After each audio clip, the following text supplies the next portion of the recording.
Welcome into another Tuesday night, Sunday night, Tuesday night, Sunday night, Sunday night, Pod Blender, Unfiltered. See, I can't even keep my days straight. Hopefully you can do a better job than I have lately. Man, summer is almost here, and that means movie season. That means TV special season. That means a lot of things. But in particular, it means that it's getting hot outside. So we'll get into that a little bit. Welcome into a Sunday night. Sorry I've been a little bit absent lately, but as they say in show business, if you ain't feeling it, don't disappoint the crowd. I'm not sure that's a saying, but I think I just made it up. Stanley says, let's wrap up my spring break well. I hope to do that. And Stanley, I will tell you that I like to wrap up your spring break well as well. I don't know that I like using earbuds. Many of you guys use earbuds for your shows. I'm not sure I like using earbuds, and I'll tell you why. Because not only do they sound like shit, but they really are not the greatest in the world. And therefore, everything sounds muted to me. It sounds weird to me. So you guys let me know if this sounds all right to you.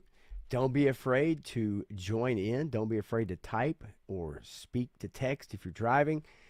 Don't be afraid to let me know what's on your mind. We're going to get into a few topics. I'm going to kind of bat some things around off the top of the show. And then we're going to get into why I'm really disappointed in Daredevil Born Again. We're going to get into that. We're going to maybe talk a little bit about we are going to talk about the Punisher one-off special. I have some questions, I guess, and maybe they'll be answered. And then we'll go from there, man. I got a little bit of news. Let me just give you a little bit of rundown. I'm not a big banner guy, like a lot of people are. Love banners. I'm not a big banner guy. I just like flowing, maybe changing topics. When you're running a show by yourself, especially, it's like landing airplanes by yourself with no air traffic control. And so you're just kind of, trying to do it all. And so banners are fun. And I think they give people an idea when they're watching and maybe listening, and they look up and they say, oh, okay, this is a topic I might be interested in. But in all honesty, I just kind of like to bounce around. You guys know that. It's that ADHD part of me, I guess. But I'll give you a few of the topics or news stories, because the main two topics I really want to get into is Daredevil and the upcoming Punisher show, which I know a lot of y'all are definitely interested in. But LeBron hates Memphis. That is a headline that I have in an article we're going to look at. The NCAA, Trump putting his foot down, that decrepit foot, putting his foot down on the NCAA and trying to pass an executive order on transfers and stuff. So a little bit of sports stuff. Not everybody here is into sports, but I follow football in particular and sports. And so, hey, so that's what Sunday nights are for. I also want to talk about, got an interesting local news story about some crime that happened here. I did want to touch upon Tiger Woods and the accident from a couple weeks ago. I thought was quite interesting, something that he did while he was waiting on authorities or when authorities got there. And then some drone coverage. So there's a couple interesting little things and a little bit of Harry Potter news. But I also have some topics I want to run down for you guys about kind of my weekend. Hope you guys had a great weekend. I really do. You know that. And it is genuine. I hope you had a great time. I hope the weather was fantastic where you live. But I would be remiss without introducing the lovely, talented, magical, and mysterious Otis McDonald and the band with a new song called We Cruisin'.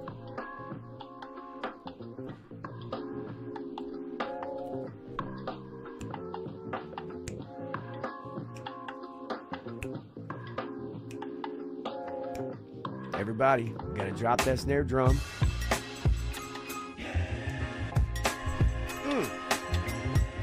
All right. Thank you, Otis. Thank you, Otis. Let's bring it on down a little bit, brother. Let's bring it on down. There we go, Otis. All right, let's say hello to the chat, the lovely people in the chat that are hanging out tonight. Maybe we'll grow a little bit. Maybe we'll not. We shall see. The latest to join is one awesome MFer right there, Sabir Del Norte. What's going on, man? How you doing, brother? Hope you stick around for a little while. It's good to see you. Absolutely good to see you, my friend. Let's see here. Let's roll up to the top because, like I said, Stanley Everhart Jr. the third. Little Dan Patrick reference. I love it. Let's wrap up my spring break well, as I mentioned earlier. Gotta love it, Stanley. Gotta love it. Says, look, I prefer earbuds. Yeah, buds are good if you got some good ones. I don't like the Bluetooth kind because they're unpredictable. They might cut out in the middle of a stream. They might die. The battery might die. I'm trying something a little different. I still prefer headphones. But with this new hat, didn't want to mess this new hat up. I mean, come on, y'all. Like, look. The brim. The eyebrows. I mean, I'm on fleek, y'all. Billy Butch. How the hell are you, buddy? Hope all is well, brother. This sounds good. Well, you sound good, man. HK Viper is in the house. What's up, HK, man? Good to see you as well. There is my cousin, the one and only 3-star draw. I hope you guys are tuning in. Had to take a little bit of a break from Backyard Battlefield last Wednesday to deal with a family, I say family issue. It is a family issue because it involves a pet that is family. You guys have pets, you know they are family. And I know my cousin, and yes, Pretzel was family. That was his running buddy. And so, yeah, man, y'all give him some love because that is always a tough loss, a tough thing with animals, in particular when they leave us. They don't leave us forever in your heart, but it is part of life. And that's the hard part about getting pets and getting animals, man, and bringing them into your home and your family, especially if you have children, right? It's difficult and it's a hard thing to go through. I don't know that, I think some people, it's very difficult to go through, and that's what keeps them from adopting. That's what keeps them from, bringing animals into their home, is for the simple fact that sometimes, the loss is a lot to take. And so I know he's grieving. I have just talked to him a little bit, and but I also know how he felt about Pretzel, that's for sure. And so, yeah, man, so you guys support him for sure. You guys that have animals, man, you know how it is. Give them all the love you got. So, yeah, Jetman, what's up? How you doing, brother? Good to see you, man. Yeah, Jetman's crushing it, dude. Crushing it, making videos, doing the thing, doing the damn thing. Well, birthday stream the other night. From what I understand, I wasn't able to jump in. I had my son over, family duty. And then I had to join, which I'll get into in just a moment, Same Time Toys for his first member stream ever. And so 3-star says headphones are greater than earbuds. I agree 100%. Graf, what's going on, man? Graf, good to see you, brother. Bobby Wold is in the house. I heard that Klingon from the Starfleet Academy is getting an award in a category specially invented just for him, and I fully believe that. Bobby, I need to look that story up and maybe go over that with Matthew on Tuesday night. I'm a little bit ill prepared for that, but I could see where they would create an award for a created award show created just to give an award created for a gay Klingon. I could be wrong. You guys know I speak my mind. That show was whack, dude. And it only got 400,000 views over 10 episodes. That's 40,000 views per episode. From what I understand, we'll find out if any more information comes out about that. That is that is horrid. Okay, let's see here. LeBron hates failed hair transplants. Dude, LeBron's hair, I mean, look, I don't care. But LeBron, man, like the hair thing, I don't understand why he didn't just get rid of it or do the whole thing. But to have the hairline all the way up to like the top of your crown, yeah, not a good look. Not a good look at all. Okay, let's see here. Oh yeah, Sabir. Hey man, you do what you do. AJ Hayes is in the house. What's up, AJ? Good to see you, man. I was hoping to talk to you a little bit before. Sent you the link. You're more than welcome to pop in, although it would be a little bit awkward. But I'm hoping to do some things with AJ soon. AJ is a friend of mine who has a podcast. He is a very creative is not the word. AJ is a very enigmatic, very fun person with a great personality, and I hope to do some things with him soon. For those of you that follow sports, for those of you that just life in general, could be work topics, whatever. I hope to do some streaming with AJ soon, and hopefully I'll get a chance to talk to him really soon and try to hammer that out. And I think that'd be fun for you guys, definitely. 610, yo, Joe Daddy, what's up, man? Lick that like button. Hell yeah. Giraffe. Hey, like I said, sending the love, man. Sending the love. All right, y'all. All right. We're all here. We're all accounted for. Interesting. Sabir says, I didn't even watch 2 minutes of the newest series, but I don't blame you. You shouldn't watch 2 minutes of the new series, Starfleet Academy. It's brutal. If you watch a whole episode, Sabir, I think your eyes might bleed. That's all I'm going to say about that. And AJ says, LeBron feeling that way about Memphis isn't the problem. Him saying it out loud is. Yeah, I can't argue with that, brother. So, before I bring that story up, let's jump into a few things I want to get off of my head right off the top.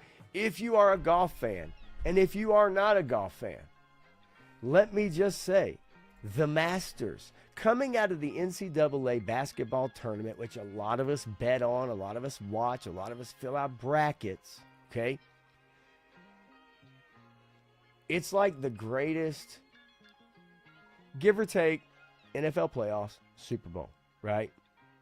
Back of the regular season, playoffs, Super Bowl.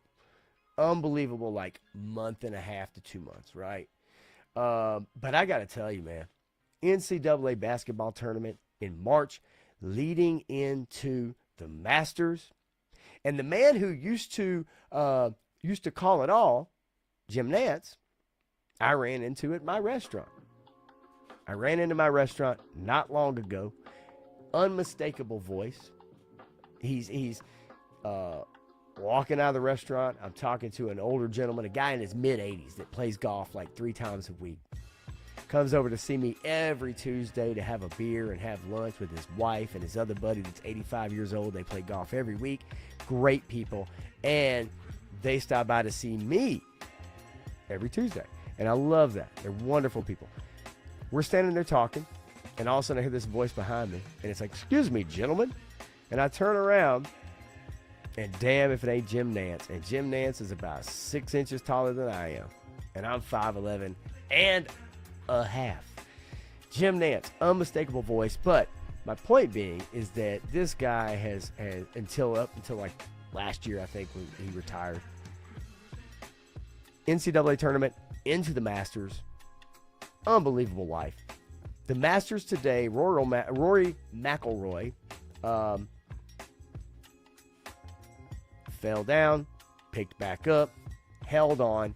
There was like 6 people in contention at the end of the day, roughly. Last, let's say, 6 to 7 holes. Rory McIlroy pulls away for the win. The Masters, unbelievable. It is a wonderful tournament. If you're into golf, I promise you it will live up to your expectations. If you're not into golf, it is a fun watch. It's a fun watch. But a very important month and a half, roughly, of basketball/golf. Not a great golfer. Love playing it, even though I'm terrible. Love watching it, especially a tournament like the Masters. 3 Stars says Masters is greater than anything with a basketball. And hey, there's a lot of people that won't argue with that. Evil Dookie, Tongue bang that like button. Bang, get me. Hey, you know what? You know what you deserve? You know what you deserve, man? If you tongue bang that like button, you get this. Stop it. Get some help. I mean, come on, man. I'm just kidding. I'm just kidding. How about this? Damn! All right, Turk Murphy's Toy Solutions. What's going on, man? Yeah, AJ says those guys went through every emotion possible today. Yeah, I can only imagine the pressure. I will say this, and most of you guys probably are not golf fans, but I got to tell you, if you ever play and you're teeing off, especially at the first hole, because for most of us, the only thing we'll ever get close to this feeling is teeing off at the first hole. And there's people hanging out. Maybe there's 4 people behind you waiting to tee off.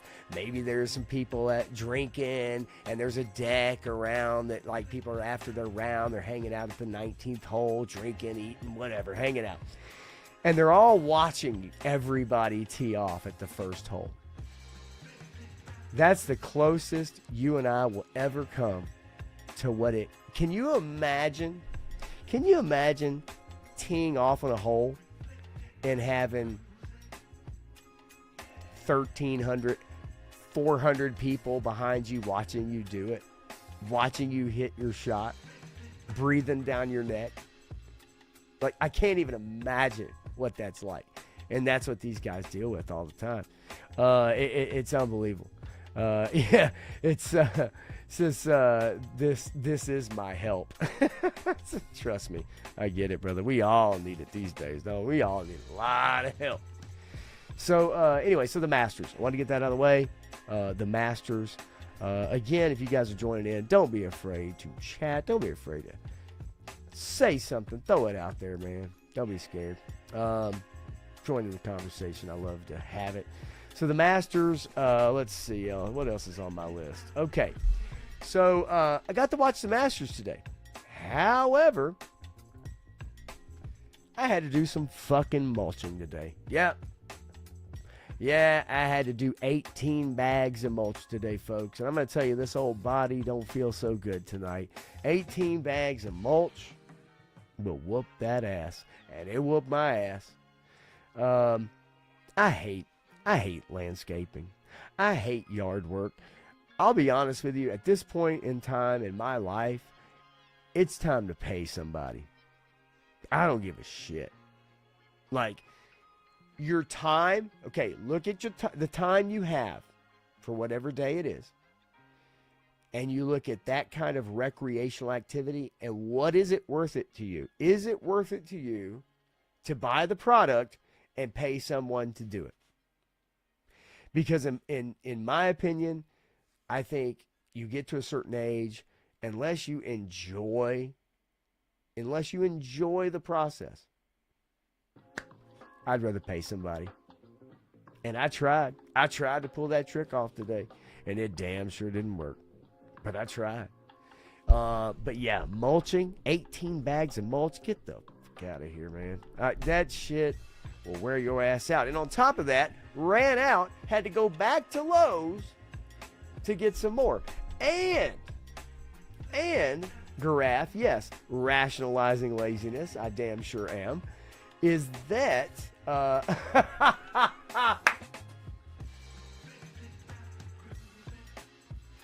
okay. Basketball is greater than yard work. Yes, 100%. And I know you're not a big basketball fan, 3-star, but I got to tell you, rationalizing my laziness, yes, basketball greater than yard work. Oh, Graf, you don't want to see my sun hat. I look like a Mexican on a grape farm out in California, brother. I mean, you know what I'm saying? I got one gigantic sombrero, son of a bitch hat that I'd put on out there. But you can't work in shit like that. You know what I mean? Like, you can't work in it. It's crazy. Ronnie Trick Shot, all the way from the land down under. Golf is what you play between cricket and death. Damn, Ronnie. You got some good golfers in Australia. What are you talking about? You guys do do have some good golfers from Australia. Fuck this dump. I ain't buying no mulch. Yeah, so that's where I go. It's nice to live in a townhouse. If I did. If you do live in a townhouse, good for you. Good for you. But you have to take those homeowner, fees, right? The home association fees into play there. Billy Butch says, I paid someone last spring for the first time, and it was the best money I spent. Saved my knees and back. They did a better job than I have ever done. I still mow, though. Hey, mowing, especially if, you have some of those areas that maybe you can't get on a riding mower. I do enjoy a riding mower, I'm not going to lie. Grew up on one or three. But, yeah, I have no problem paying somebody for mulch at this point in my life. 3-star. The dump is greater than fucking with an HOA. Can't argue with that. Can't argue with that. I saw an article that said about, I think it was like 80% of Floridians have an HOA that they have to pay into. I saw where it was either 80 or 90% of Floridians have an HOA. And in America, it's about 70% of people have to deal with an HOA. Think about that. Fucking HOA. Get the fuck out of here. Let's see. Nice fresh cut grass is always a nice smell. And yes, grab you a damn beer. Don't be scared. Unless you get yelled at. Evil Dookie, but the rubber mulch. Yeah, you can get that shit they put down on playgrounds. And it just lasts forever. I would be okay with that. I would be perfectly okay with that. Mulch looks great as soon as it's laid down, and about 7 hours later, it looks just as dry as the old shit that you covered up. Turk says, thank God it's not no HOA I'd been bored for burning rubber for years. Been a part of. Yeah. They usually don't let you get away with that shit. So should I leave the chat when you start talking about Daredevil? Well, that's up to you, man. I can't make that decision for you, G.I. Jetman. If you have not watched Daredevil, then I don't want you to be spoiled of anything, but I am going to talk about the show, and I am going to talk about why I think it has some serious issues. What I was hoping for and where it lives up, okay? Hoping for, lives up. If that might bother you, I don't want you to be spoiled by any means. That's for sure. Ronnie Trickshot, I couldn't agree more, ladies and gentlemen. It's not the 1980s anymore. Shave that monkey clean. Shave that monkey clean, baby. That's what I'm talking about. And I agree, shaving, not fur. Let's go. We don't need no pouch. We don't want the bikini looking like it's been pushed out about 2 inches, if you know what I'm saying, right? Like, come on, y'all. Like, let's be real. And look, I like a good landing strip. I like to take my Cessna. Look, it's not a Boeing. It's not a 747, all right? It's not a 707. It's not a Concorde. It's not a Night Raven SR-71 Blackbird. But I got a nice Cessna, and I like to take my Cessna down, and I like to land my Cessna on the landing strip. Guide me in. You can even use colored fucking lights. You know what I'm saying? Bring me in, baby. Okay? A little to the left, a little to the left, a little to the right, a little to the right. Use your glow sticks. I dated a chick that loved glow sticks. She didn't have a landing strip, though, so I just had to land that baby wherever I could get it. Got a little slick sometimes. But anyway, so, yeah. Turk. I like a good, bald, fat old cat. Jesus. I don't even know. I don't know where to. What am I going to do with that? I don't even know what to do with that at this point. I'm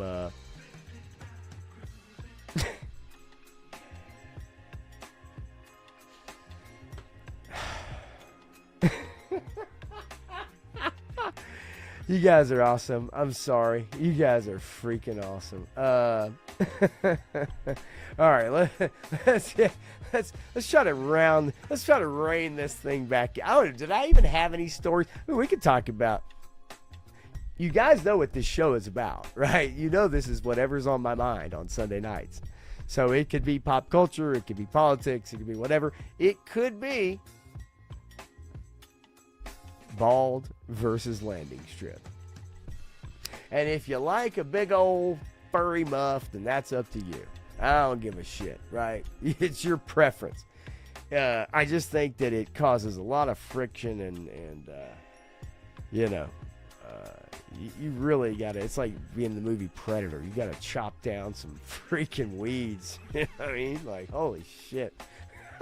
This chat has got, yes, it has. But that's why I love it. You guys are awesome. And there he is, the lovely, talented Matthew Matson, Mamu Nestor on Instagram, Mamu's Action Figure blog.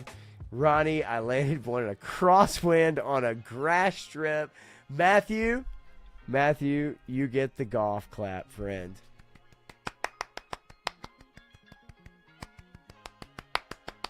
Just for the final day of the Masters. Holy moly.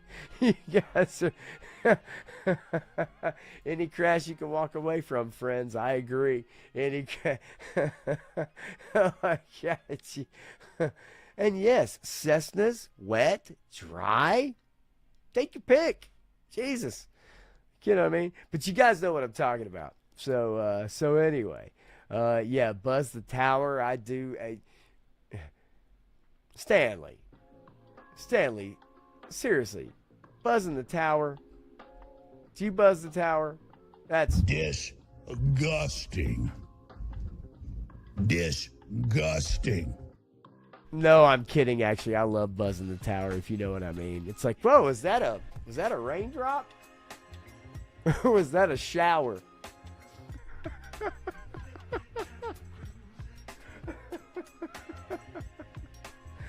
Oh my God. Okay. All right. Hang on. I got a list of, look, I got a list of topics right here, okay? They're not, I didn't put them in my StreamYard notes, damn it. But let's keep it moving. All right? Unless you guys keep chatting, and then I'll just go back off of what you guys say. I enjoy that so much more. Okay, my Ross experience. Ladies and gentlemen, I went to Lowe's today, and they have put in a brand new Ross in the same strip mall that Lowe's is in. And so I'm turning off of this main road, and there's like 8 cars backed the fuck up. I mean, it's just crazy. It's like 8 cars. And people are trying to cut in off of this main road and trying not to get run over. And it's like, what the fuck? And so finally, I turn in, and I'm coming up the little thing, and Ross is to my right. Lowe's is up here in this little strip mall or strip area, shopping area. And I get stuck behind a car with its flashers on. Now, this is the smallest Toyota I think I can remember seeing in a long time. It's not a Toyota Corolla. It's a 4-door, but it's a really small Toyota. Okay, folks, I've told you before. I'll tell you again.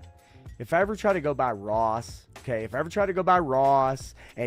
get a, an action figure, if I try to go look for those discounts, those deep discounts that you guys get all the time, right? Every time I go in, the line is all the way to the back wall.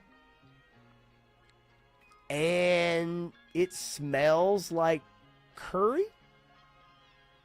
Okay, that's all I'm going to say. It smells like curry.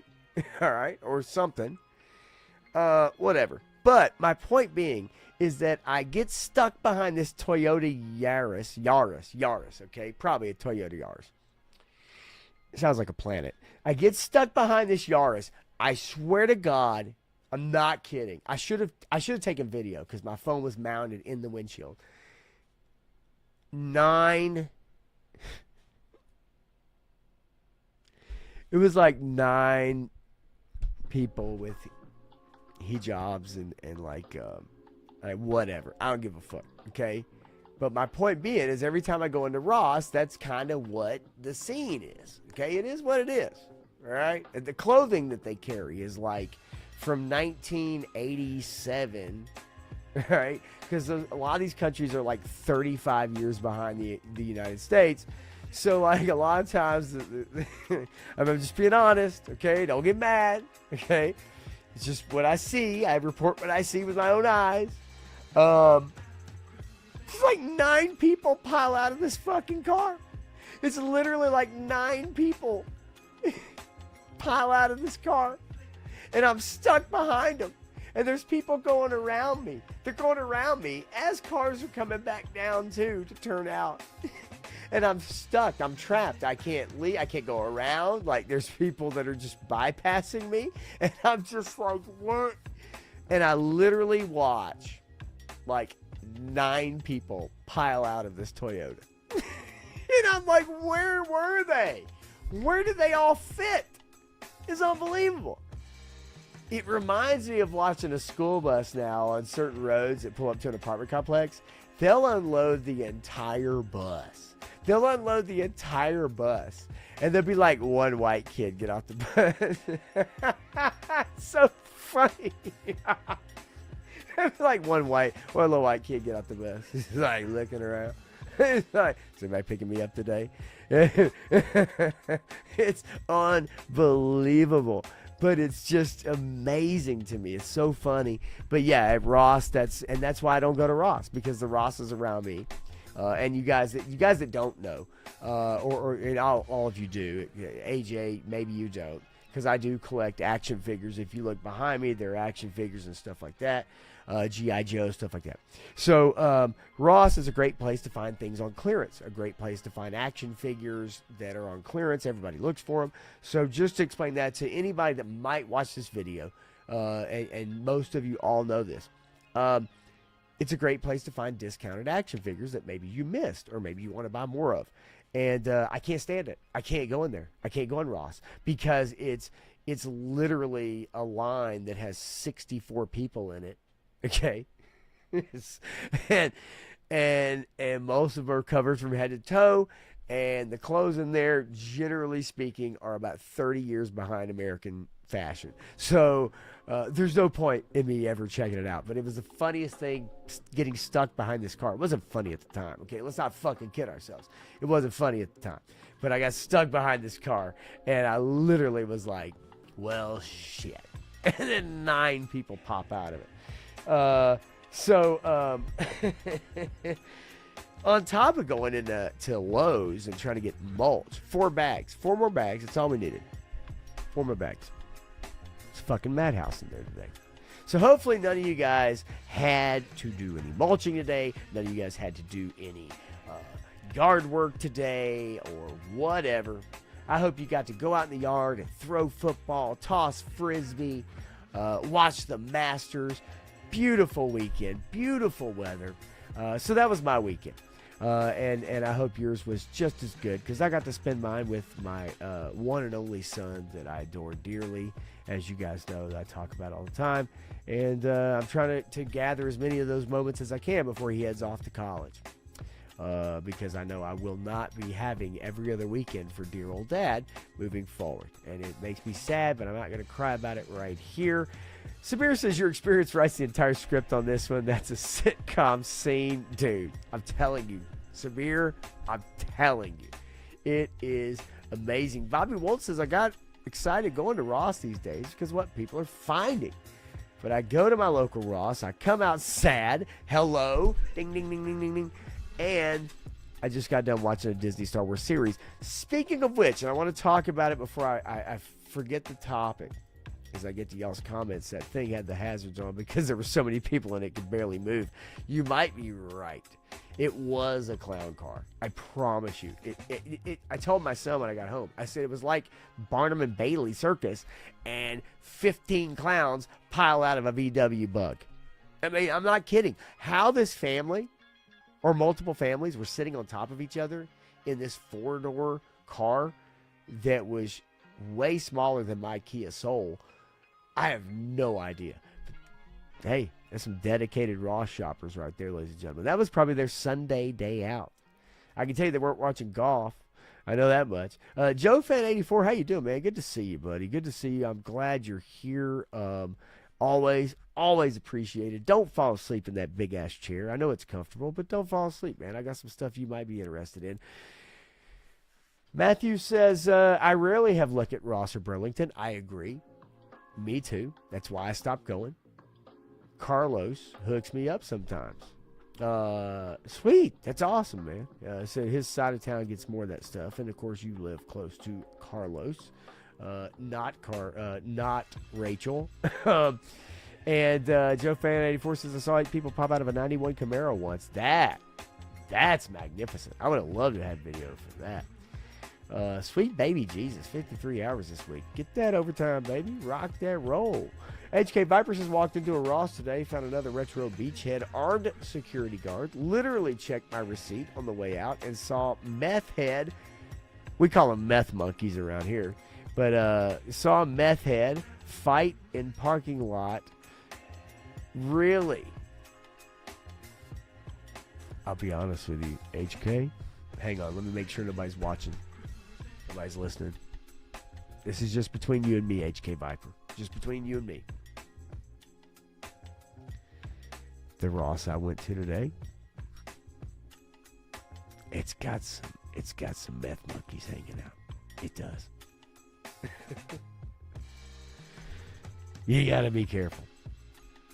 Don't leave your keys in the car and the car running, even if it's to go put the cart. Which, I don't know about you guys, I am a stickler for taking the fucking cart and putting it back in the damn cart return thing. It pisses me off when people are so lazy that they just toss that shit somewhere. It kills me. And if I see somebody do it, you damn well better think I'll say something about it out loud as they're walking away. Because I will. I damn sure will. Okay. I know. You're probably like, damn, I do this shit. Don't harm me. Let's see here. Really quick. Sabir says another Ross experience that can be a scenic in a comic relief film. Yeah, 100%. They don't have to use the name Ross. They can use anything they want. But you get my point. It's unbelievable. Unbelievable. All right. So let's see here. Oh, Turk says, I'm a cart return guy too. It smokes me off too. Yeah, I don't get it. Like, really? It literally takes you 30 seconds to return the damn cart back to the fucking rails and put that shit in there the right way. Come on, man. Like, I know there's a YouTube channel of a guy who confronts people who don't put their cart back in the cart return. It is pretty damn funny. I can't remember the channel name, but you guys can probably find it on your own. I mean, really, yeah, dudes, it's the MTA Subway in my case, where the scripts write themselves, perfect for horror or sitcom. So that's a one-up on Roscon. Yes, Sabir. No, dude, seriously. Hell, you could probably write a script better than 95% of the script writers in Hollywood right now. We're going to get into that here in a minute when I get into Daredevil, man. I want to get into this with you guys, but a couple other things to cover before then. You know what? I don't give a damn. I was tired, Graf. I was damn tired. But you know what I did to that big-ass cart that you throw all them extra bags that I had to go back to Lowe's to get? I took it back where it came from. That's what I did. But I don't expect everybody to do the same. And I'm not going to say it's okay because I think it's bullshit if you don't return the cart. I also hate when the carts are all messed up at the cart return as well. Kroger, Publix, whatever you want to call it, your grocery store. They have the small, short ones, and they have the big, gigantic ones for the family of 17. There's two sides. And somehow you'll have a bunch of big full-size carts, and then some motherfucker comes through and throws one of them short sons of bitches in there and fucks the whole thing up. Or vice versa. That shit pisses me off. Seriously. It's like, trying to fit a square peg in a round hole. Come on, man. Come on, man. Joe Fan 84 says, heard of a meth guy got caught stealing stuff at my local Walmart the day after he tried to steal from our AutoZone. You don't say. Goes hand in hand, buddy. And 3-Star knows all about this. Having jobs when I was younger where I had to go gather those carts up. Yeah, fuck those people. I agree. Because you're just making it tougher on the people who work there. But you and I, all of us know, people don't give a fuck these days. They don't care about you. They don't care about your job. They don't care about the shit you have to go through. But I damn sure know that when they're at work, they give all the fucks. And that's what pisses me off, is the fact that people don't have the mental capacity, the common sense, the understanding.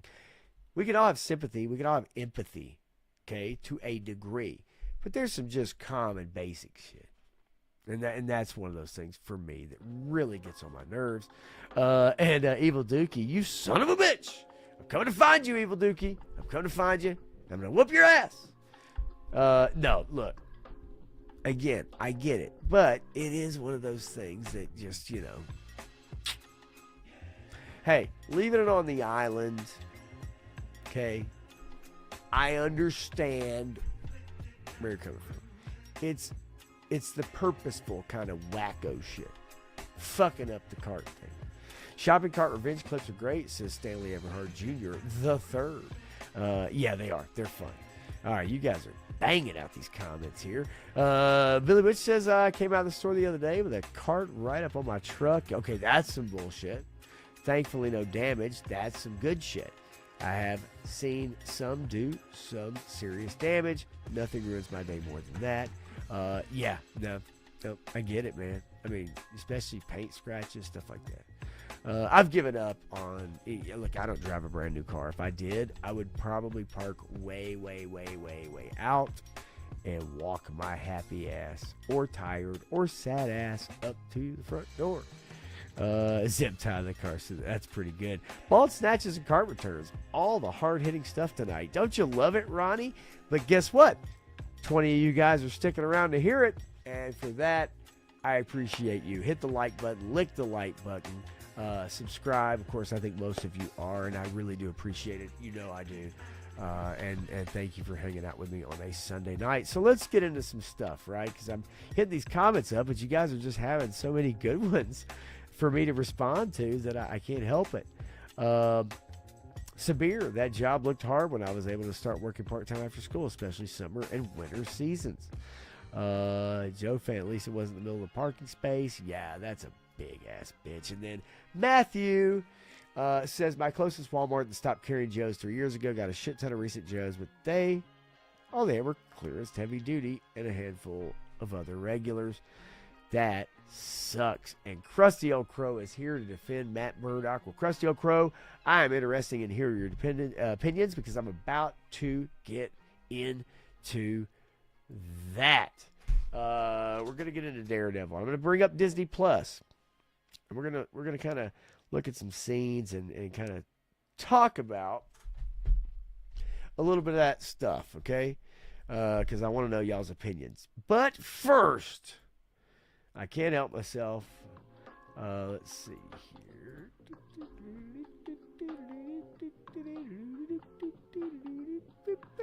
All right. 2 NBA coaches pushed back after LeBron James's Memphis remark. Okay.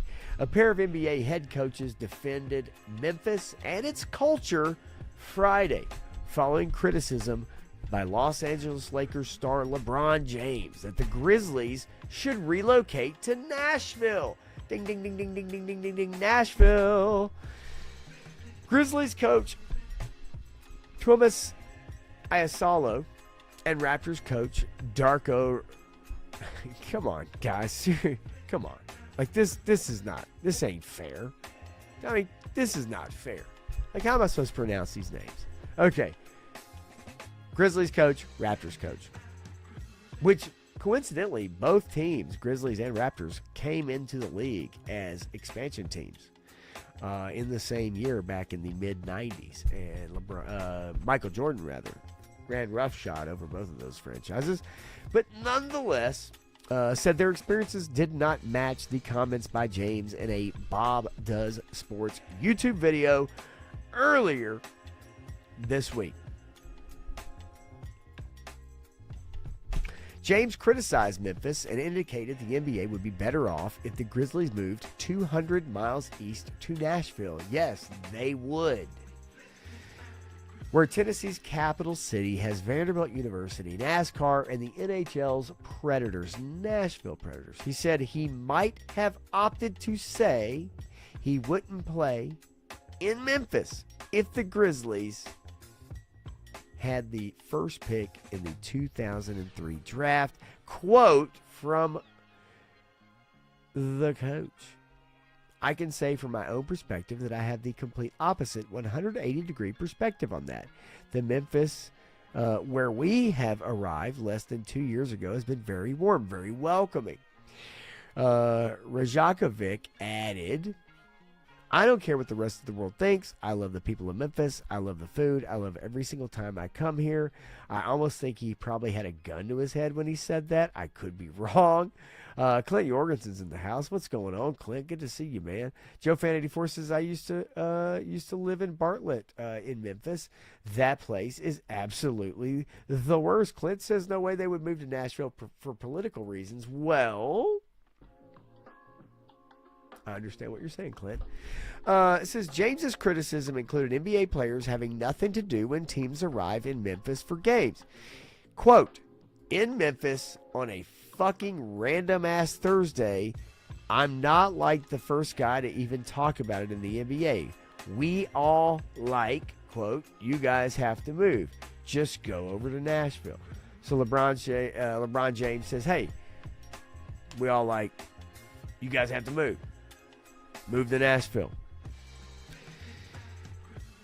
The Raptors arrived in Memphis a day before Friday night's game and visited St. Jude's Children's Hospital, which treats childhood cancer patients at no charge to families. Rajakovic called the visit inspiring with his players, thanking him for taking them to the hospital. The coaches of the Grizzlies and Raptors have short ties to Memphis, with Isalo in just his second season and first as head coach. Isalo said Memphis features one of the NBA's most passionate fan bases, with the city rallying behind its team.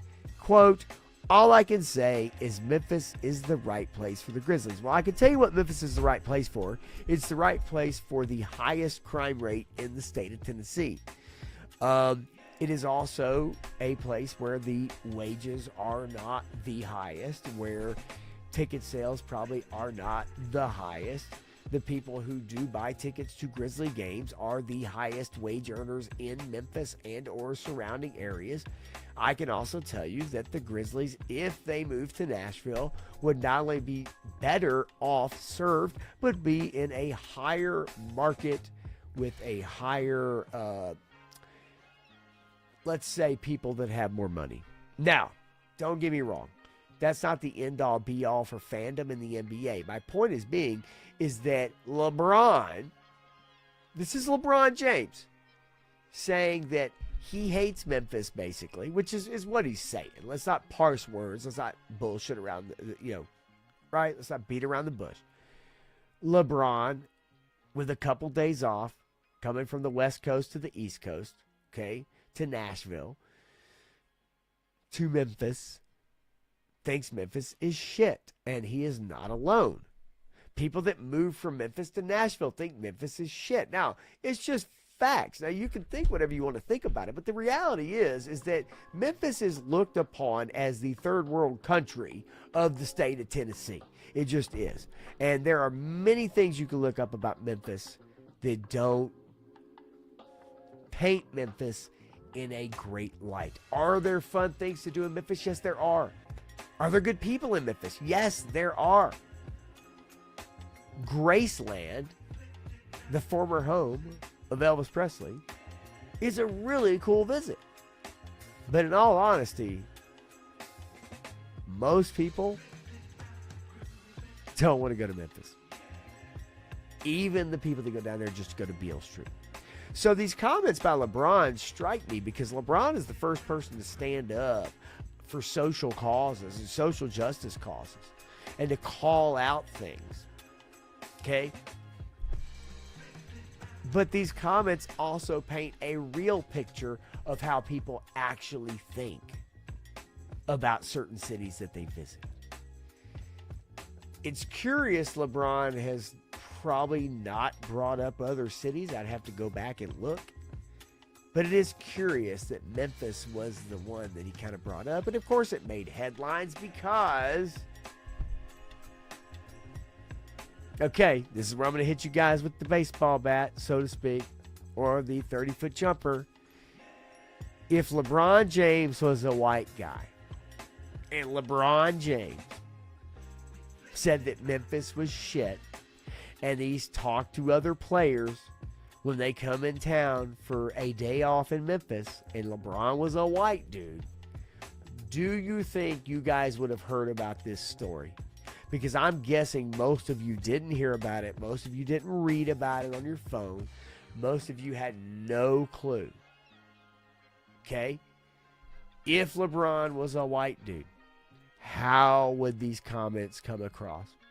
And you guys know me. I keep it real. Okay? That's all I'm saying. And as Sabir says, he'd be cut from the team already. 100%. This would have been a national story. This would have blown the fuck up to proportions unbelievable. Unbelievable, man. As we say hello to Stu for lunch. What's up, Stu?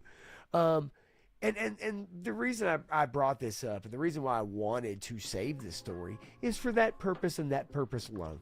Not because of what LeBron said about Memphis. I think most people in the know about Memphis understand it is rough. It is rough. It is.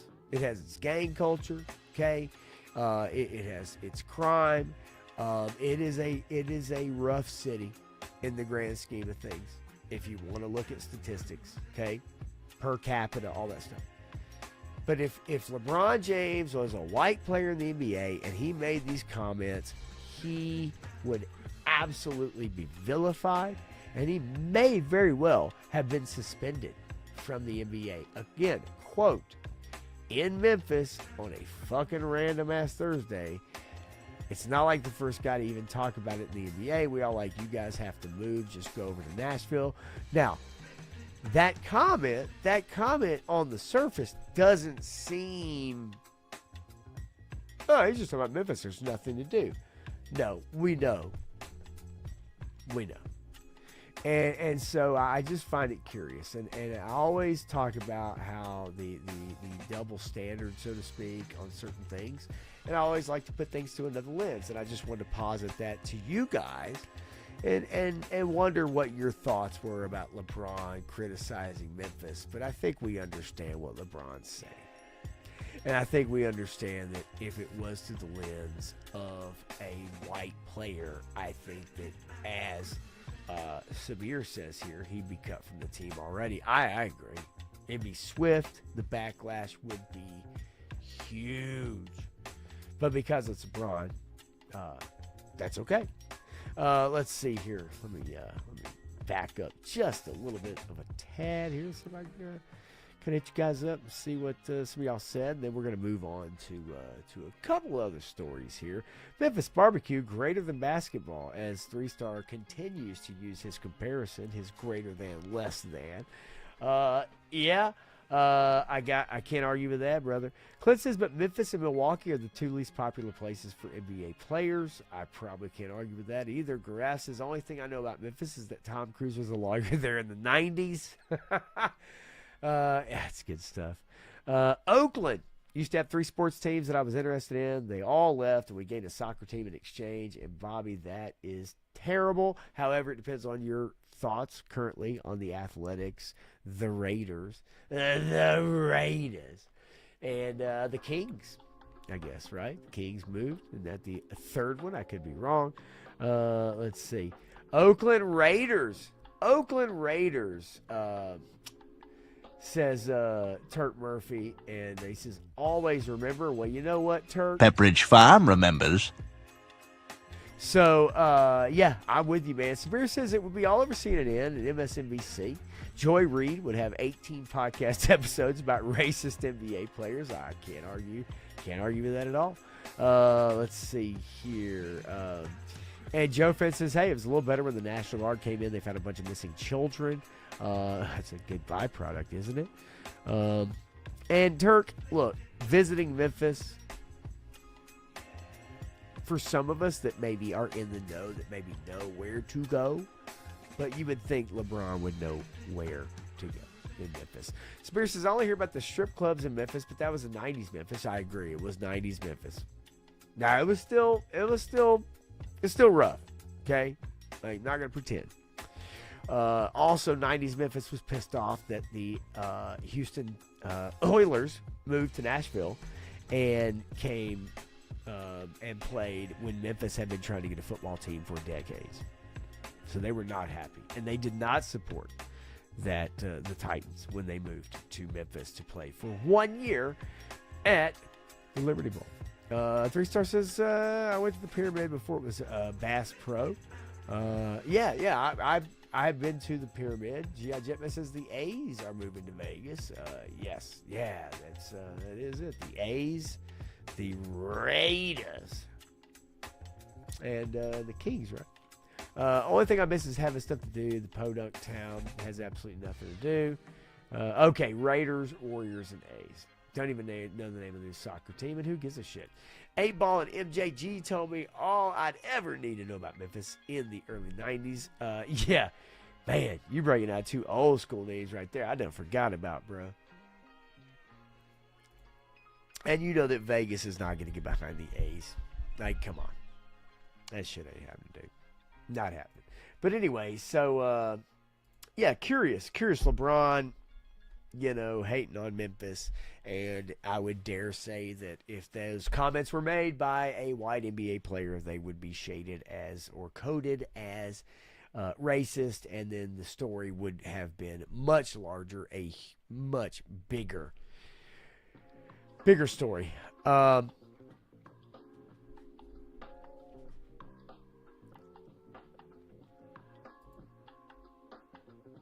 It just is what it is.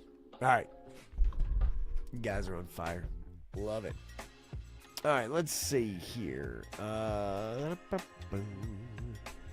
So, I thought this was interesting because Tiger Woods, obviously, a couple weeks ago, was involved in an auto accident.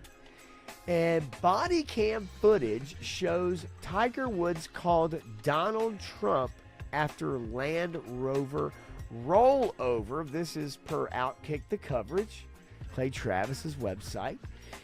Tiger's out here playing GTA in real life while the rest of the field is practicing their putting. Tiger Woods rolling a Land Rover on its side, onto its side on Jupiter Island gets crazier with every clip of footage released. And the wildest part of the story is here. Amid his DUI arrest on March 27th, Tiger went full Pulp Fiction and phoned a close friend in time of dire need, President Donald J. Trump. In newly released footage from TMZ, Tiger is shown telling deputies he had already been on the phone with number 47, fessing up to flipping his SUV over like a burger patty and probably hoping to get bailed out by the commander-in-chief. Of course, Tiger's dating Vanessa Trump, the president's former daughter-in-law, giving him an in on the world's most powerful man. Now, if you don't think that Tiger doesn't have Donald Trump's phone number in his Rolodex, you would be sorely mistaken. So let's see, okay? Let's see what this X video has to say. All right, you got it. All right, thank you. Bye. Say again? Just keep you down here with us, please. Yeah, I was just talking to the president. Trying to get away from those. Did you hear the fucking... Okay, folks, look, I'm sorry.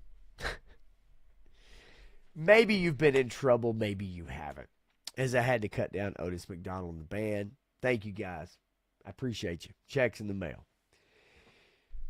Okay.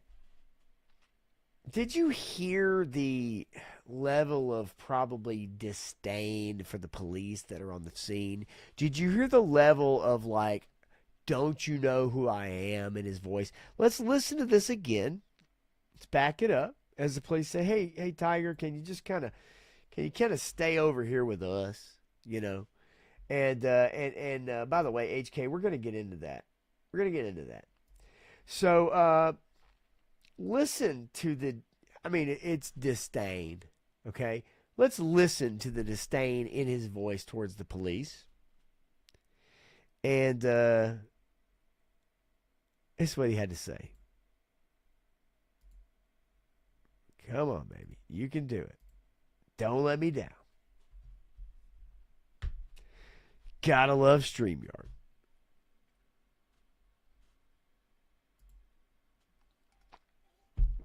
Hey, let's just do this. Let's go.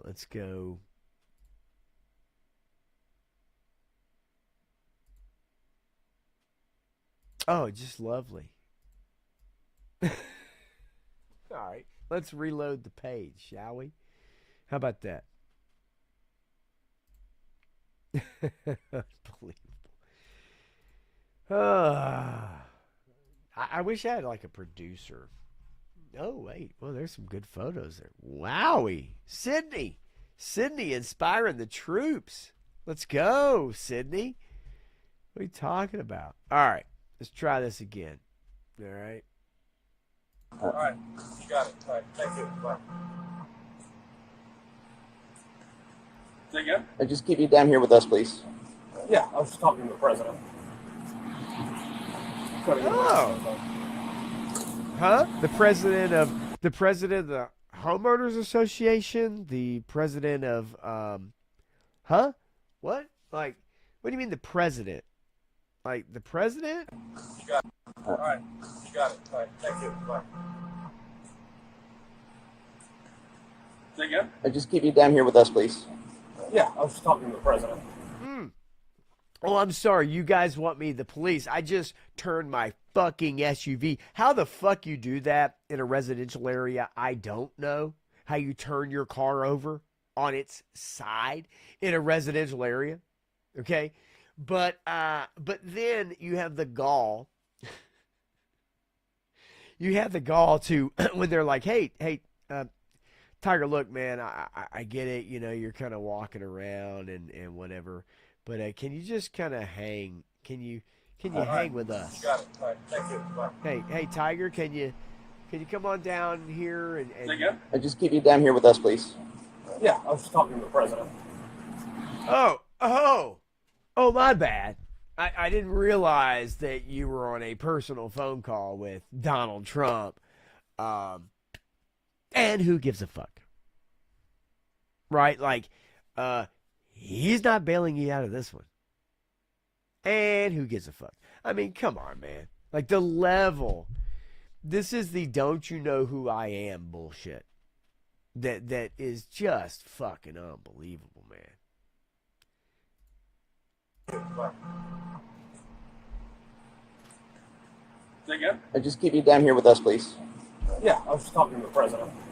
Oh, okay. I'm sorry, Tiger. I didn't realize you're on the phone with the president. Well, can you bring him back up so I can actually say hi to him? Maybe put on a video call and take a screenshot for my kids. I'd love to have a screenshot of me with the president's face on the other side, and maybe just you can barely fucking walk. Oh, that's right, because you fucking rolled your fucking SUV, you piece of shit. Now look, I love Tiger coming up. You guys probably did too. And as I see your comments, the thing of it is that, this is the comment I wanted to bring back up. Okay. Let me get to it really, really quickly here. If I can find it. Okay. Uber's not that difficult. Okay. You are a billionaire. You're a billionaire. Okay. Now I try to look at this from both sides. We don't like to give up our keys. We don't. We will drive home drunk if we think we can. Even if we think we can't. A lot of us in the past, through our years, have driven home when we should not have driven home. And most of those times it worked out fine, if not all of those times. However, if you are worth over $1 billion, I guarantee you at 11:36 Eastern Standard Time right now, I could go somewhere and I could hire someone for $130,000 and provide benefits for that person. And I guarantee you, I could find someone who would drive me everywhere I wanted to go. They would hang out and sit across the restaurant, across the bar, wherever the fuck I told them to. For $130,000 a year, I guarantee you, I could hire somebody in the next hour right now to do that for me. This is inexcusable. This guy is fucking, at this point, and he wasn't around the Masters coverage, he wisely stepped away. But it's amazing to me. Amazing. NFL players get an Uber home. Your career, okay? Now, I'm not saying your life is more valuable than mine, but your career is more valuable than mine, technically. Doesn't mean you're more important. Doesn't mean you're a better person, but you get what I'm saying. And therefore, why in the world? Because at this point for Tiger, this is the reality. Okay? This is the reality. There is only a couple of outcomes that can happen for this, okay, at this point. And it is that you either kill someone driving, okay, or you kill yourself driving. And that's the reality of the situation. It just is. That's the reality of the situation. And so this can only end a couple ways with Tiger: in jail for the rest of his life, or in the ground for the rest of his life. And that's basically it. That's what's going to happen. So it's unbelievable to me. I honestly don't understand it. Ronnie Trickshot, if you're still listening, I want to give you something. I want to show you something that you deserve to see, my friend. Sydney Sweeney, ladies and gentlemen, the one and only, lovely and talented Sydney Sweeney. All right, let's hit your comments up really quickly. Let's see here. Let's make sure I get you guys. Then we're gonna get into some Daredevil. Because I want to talk about it. Let's see here.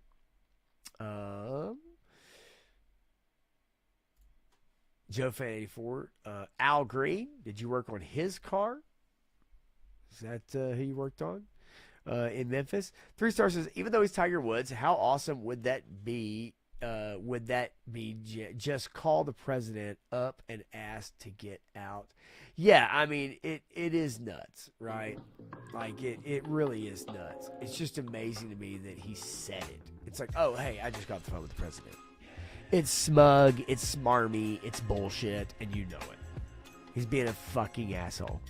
Who's also, Tiger Woods is notoriously cheap tipper, and honestly, notoriously a piece of shit. Yeah, look, I get it, right? I get it. It's nice to be above the law. Yeah, well, you know that nothing's going to happen to Tiger. They'll suspend his license for 6 months, and he will actually get a driver for 6 months. He'll be right back to his old habits again. I think the biggest problem was not that he was drunk. It's that he had Vicodin in his pocket. And look, whatever. He had Vicodin in his pocket. Not in a bottle, whatever. So at that point, we understand what's going on. I think you would be stupid to believe that everything is on the up and up with Tiger. Turk Murphy says, I keep seeing Bill Murray in Kingpin saying I finally got enough money to buy my way out of anything. Yeah, exactly. How is that? Tiger sounds exactly like Eddie Murphy, White Like Me SNL skit. Well, very well could have been. Joe Fan 84 says, my friend flipped his Sunfire in a neighborhood. I had a Suzuki Aereo A all-wheel drive and used to drift around that corner. When my friend did it, he flipped his car and his girlfriend and her friend in the car. They had snuck out to meet, so they weren't even supposed to be out. Yeah, you hear about that all the time. Clint says, interesting. Tiger got released within a week, but Justin Timberlake cop cam took 8 to 18 months to release. Yeah, you're talking about the video? Yeah, that's kind of nuts, right? Well, maybe 2 different lawyers. Timberlake has a lot of money. Maybe not that kind of money. Let's see here. Bobby says, I like to feel like I'm special because Donald's first term, I got a test presidential alert text from him once. I think I did too.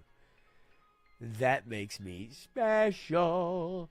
So special. I gotta have some of your attention. Give it to me. All right. Let's see. If somebody will give me 130K, I'll test that. Yeah, no doubt about it. These days I don't drink ever, says Turk. Yeah, I mean, hey, that's good. That's fantastic. Graf says, so I flipped my car. Yes, again. Any chance I can get a pardon? Yeah, you already know. Nothing's happening. Nothing is happening. Clint says, Jack Nicklaus, 18 majors, 19 second places. Tiger, 14 majors, 7 second places. Most impressive thing about Jack is all those seconds. And can you imagine if they were all those firsts? HK Viper says, I'm guilty too in my younger years and not making excuses. But in this day and age with cell phones and ride apps, it's plain stupid now. I agree, 100%. I think it is. I drink at home now for the most part. That's what I do. Okay. All right. So look. As we see Sydney Sweeney in all her glory.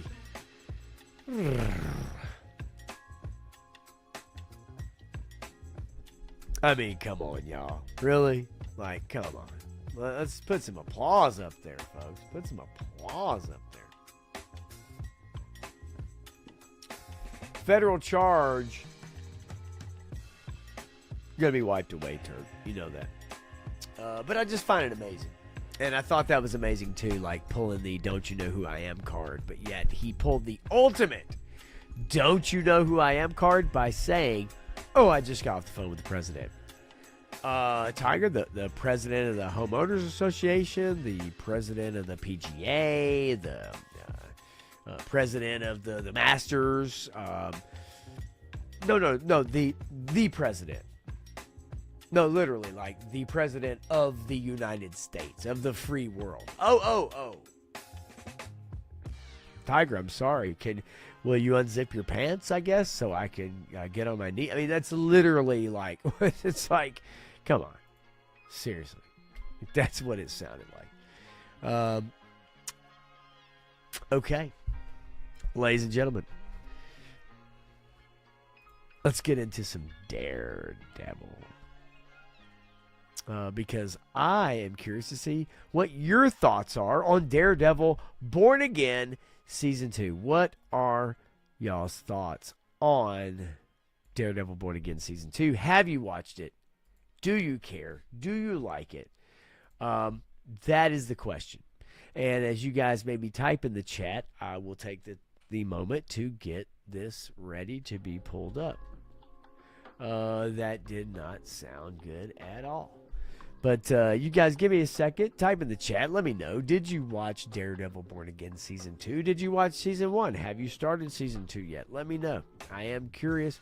I'd like to know because I want to talk about this show.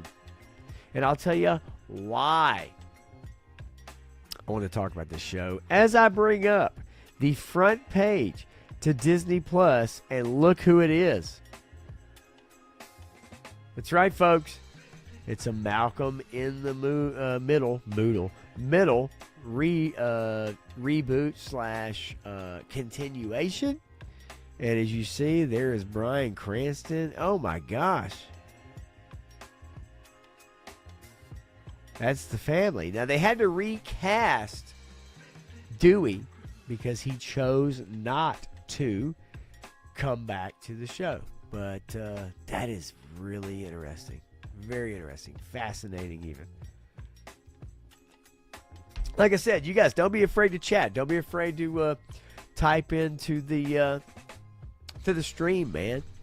Like, are you watching Born Again Season 2? Or are you did Season 1 kind of turn you off? I am curious. Let me know, because, as I move forward in the coverage of the show, it'll help me determine whether or not I can just talk spoilers with Matthew on Tuesday nights, or whether we need to leave it alone so people can catch up. I hate to spoil things for people, but, if nobody cares, which they'll usually let you know in the chat, if nobody cares, then I'll spoil away. I don't give a damn. But I want to make sure that you guys get a chance to watch it, and I don't blow it for you. So, okay. So, going to Disney Plus here and type in Born Again.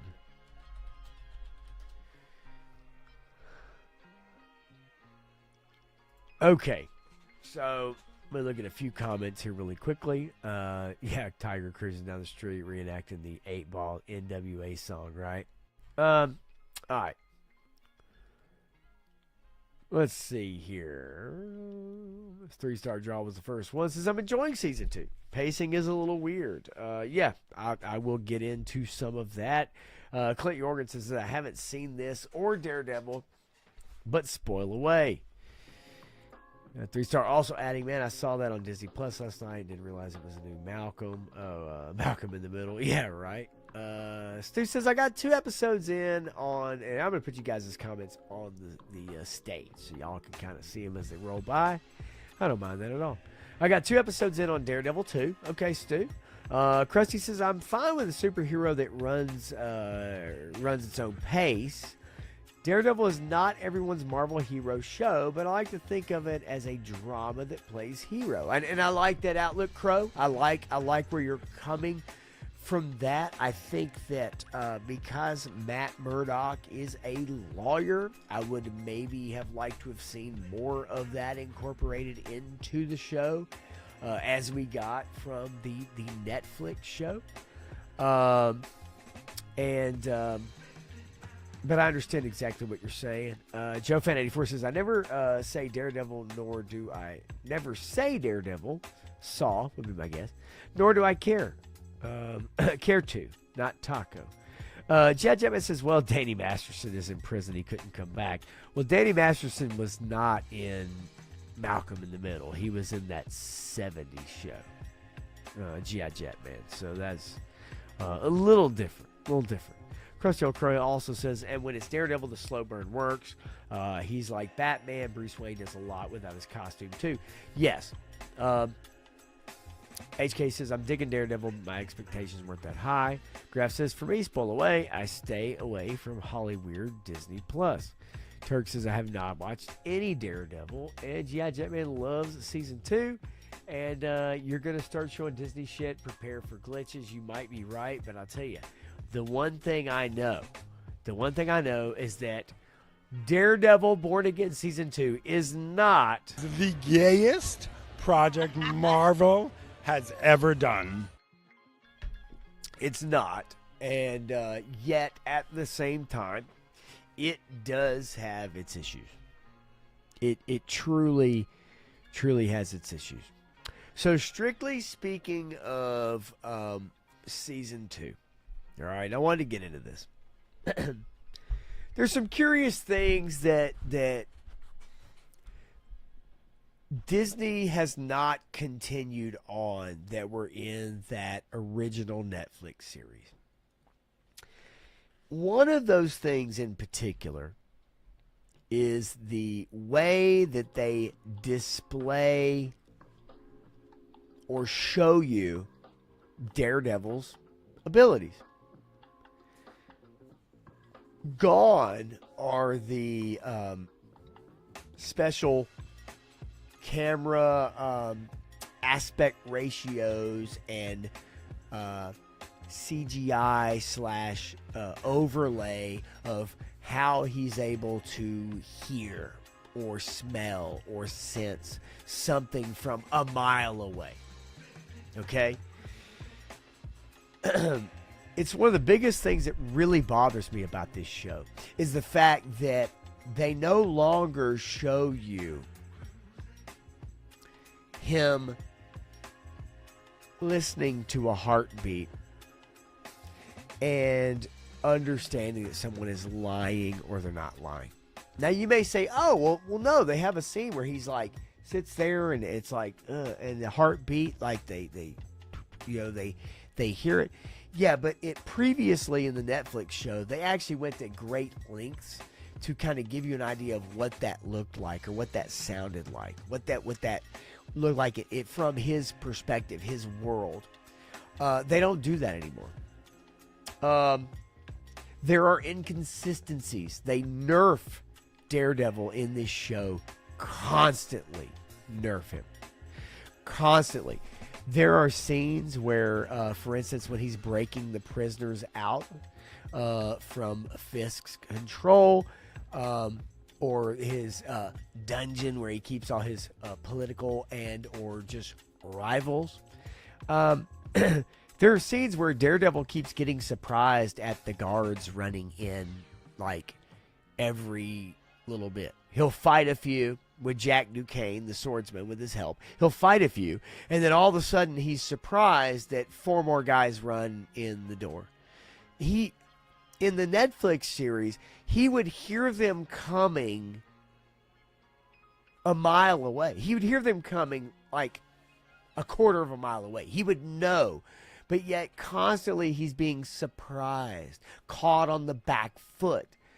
And it doesn't jibe with what we were shown in the Netflix series. Are there good things in this show that are fun to watch?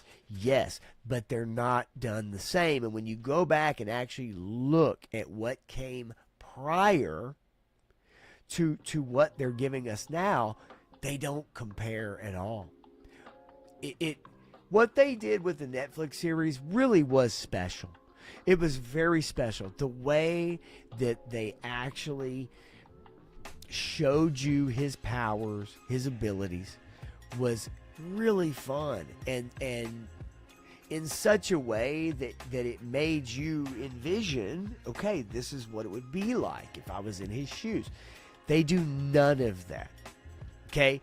Whether it's the heartbeat, trying to tell if somebody's paying attention, whether it's the sensing or hearing people from a quarter mile away, okay, whether it's smells. Okay, guys, think about this. In one of these episodes, he has to rely on someone, okay, an attorney, okay, his partner, this black chick.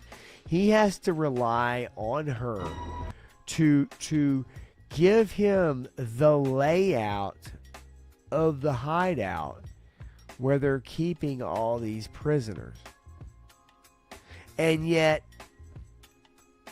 in reality, okay, and this is kind of one of, I'll see if I can show you one of the scenes. In reality, like, he wouldn't need her, okay? This is one of the scenes right here, I believe. And I'm not going to play it. I just want to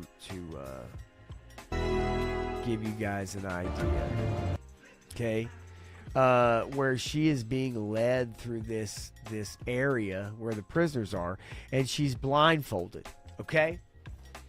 Now, this is a woman who hasn't been trained in any of this stuff. She's being blindfolded, and as she's led through these hallways, she is noticing, oh, there's a pigeon. I can hear bird sounds. Oh, I stepped on some broken glass. Oh, I smelled cigarettes, or I smelled muffins on the ground. Right? Now, so they do this whole scene to set up for Daredevil to come in and rescue these people. But like, Daredevil wouldn't need someone to be able to tell him the layout of this place. Like, once he got in, he would be able to figure all that on his own, as we've seen in the past in the Netflix series. So it's very odd. And some people say, oh, well, no, that was, she got in there. She interviewed Jack Duquesne. She's in this super secret jail. And so he needs someone to describe to him where to go.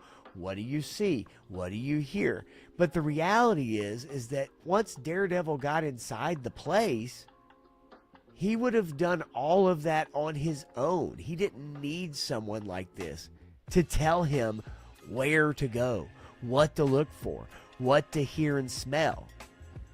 So it's so weird that they totally take that and they kind of nerf Daredevil's abilities in this show. Let's see what you guys say a little bit. Let's see here. And Matthew says Netflix Daredevil is the best thing Marvel ever made. Disney Daredevil is a very poor imitation. And that's what sucks. I had high hopes. I said this to Matthew on a stream. There are things in this show that remind me, that bring me back into it. And then there are things that take me out. 3-star says that boxing match in the last episode was kind of gay, though. Yeah, it was fucking stupid. I'll tell you what else is stupid is when Kingpin is training for the boxing match and he has a meeting. Someone comes to get his attention. I think it's Butch. I think it's Butch, his right-hand man. By the way, okay, is it Butch? Matthew will tell me for sure. Okay? He's no Wesley. Let's not get it twisted, folks. Okay? There's only one Wesley. And they've never replaced him. Never been able to replace him. So Kingpin, as he's training for this boxing match, okay?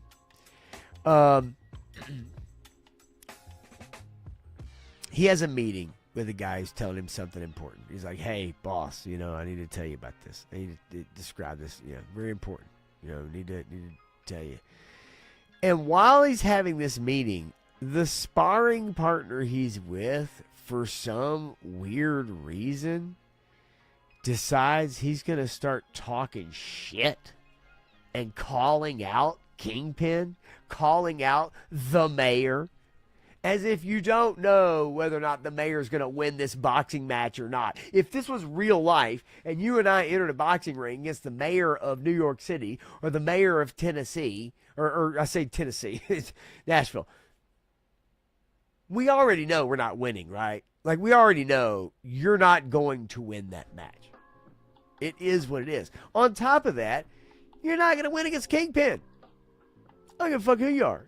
But there's a scene in the show where he is boxing and he gets called over for a meeting and then he literally turns around and brutalizes the fucking sparring partner for no reason.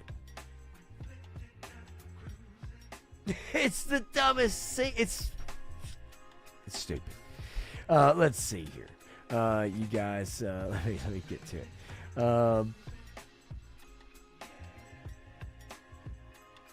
Krusty says, pop that lady provided Daredevil with a recon. He knew then he then knew what to expect and could plan before he entered. Yeah, but the reality is that you understand that, like, he didn't know that crow. Like, he didn't need that crow. And how is this lawyer who's blindfolded, who has no training, is somehow able to not only pay attention, but remember all this stuff? And then relay it to him, right?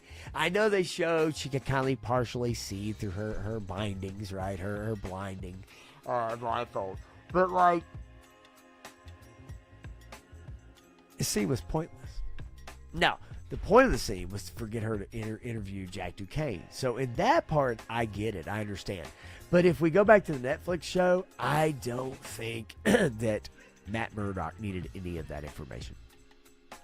Because again, we're not talking about someone who doesn't have these extraordinary abilities and can suss out how many enemies. Remember, he can suss out how many soldiers are there. He can hear them. He can smell them. Right? He can sense the hallways and how far away someone is. Like, he could, you remember in the Netflix series, he literally could sense people that were like miles away.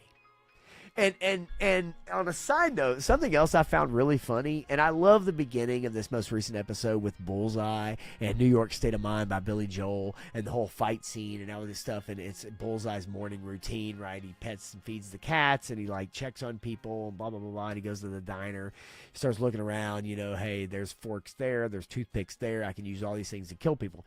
But what I thought was the funniest is in the episode that was like prior, I believe, where Daredevil is saving Cherry.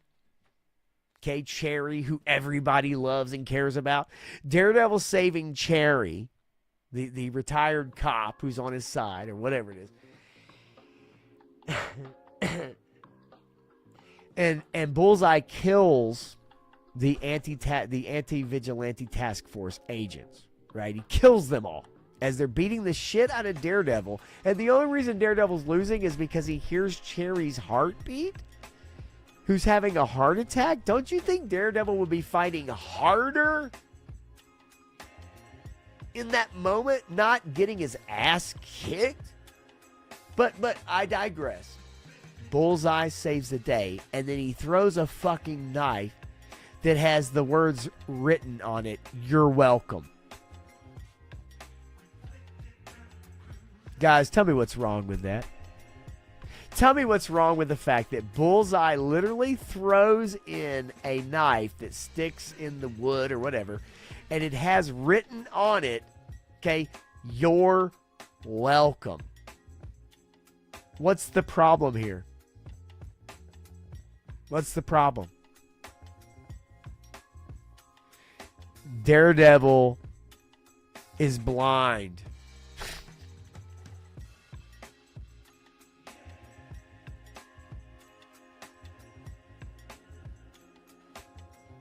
So a knife with the words written on it that says, "You're welcome,"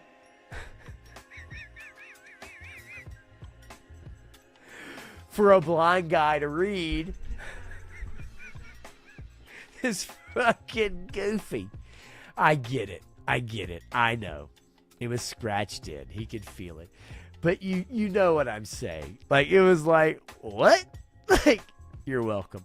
Nonetheless, I appreciate the fervor for the show, and I do appreciate, and there are moments in it that I do honestly like. And am I critical? Okay, there's a lot of little things like Karen Page being able to subdue a anti-vigilante task force agent and zip tie him and put a hood over his head.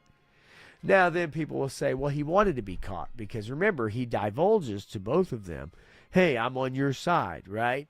But if that was the case, then, like, that conversation could have happened a little bit earlier. But because Karen Page is such a badass and can subdue a 220-pound cop, then maybe he didn't have time to explain that he was on their side. Okay? So I get it. Let's talk about Fisk. Fisk is quite the useless character and has been really for not only the last season, but I'd say prior to that. Vanessa is not only his kryptonite, but Vanessa is his boss. They have decided that Fisk cannot function on his own in this show without running everything by Vanessa. Even so much so that in a dinner scene, he tells the governor,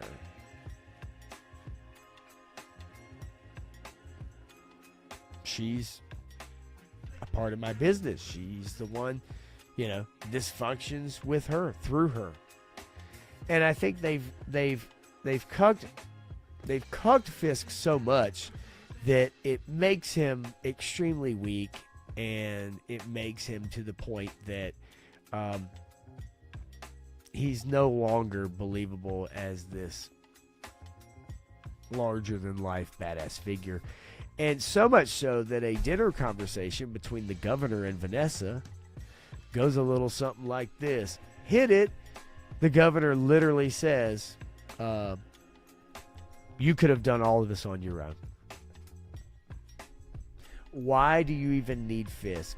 You could have done all of this on your own."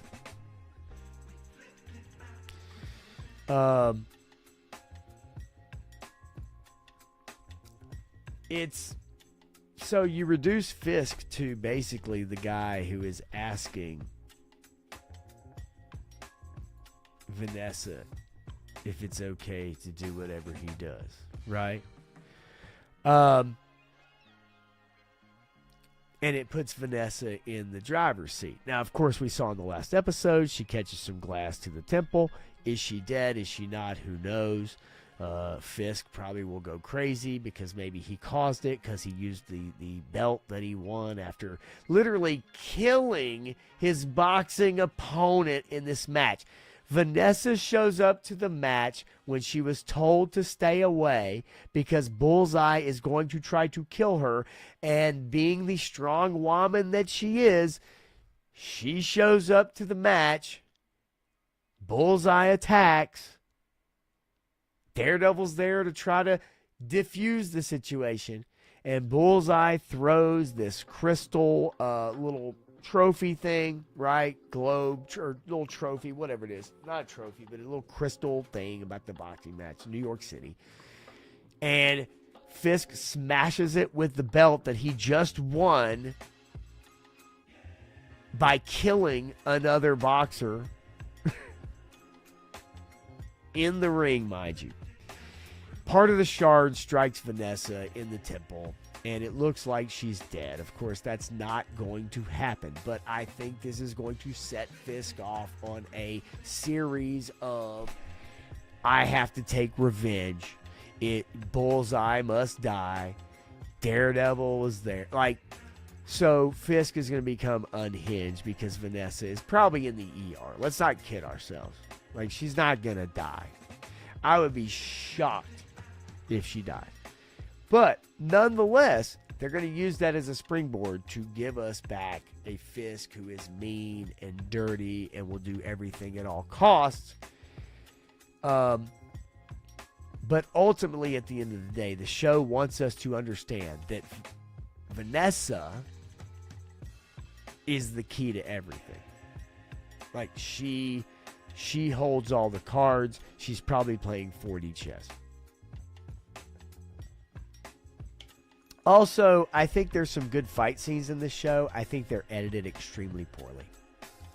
And yes, Daredevil has trouble hearing the heartbeats anymore. It's, again, in the Netflix series, he definitely had a lot of powers, and they found creative ways to get around that.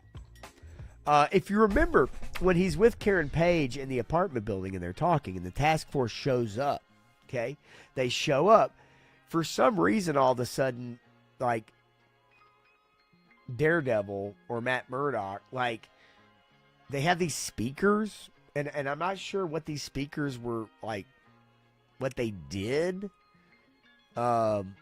Because all of a sudden, it's like he's confused for a second and freaking out when they're attacked in the apartment building. That's when Karen Page disarms the security or the task force,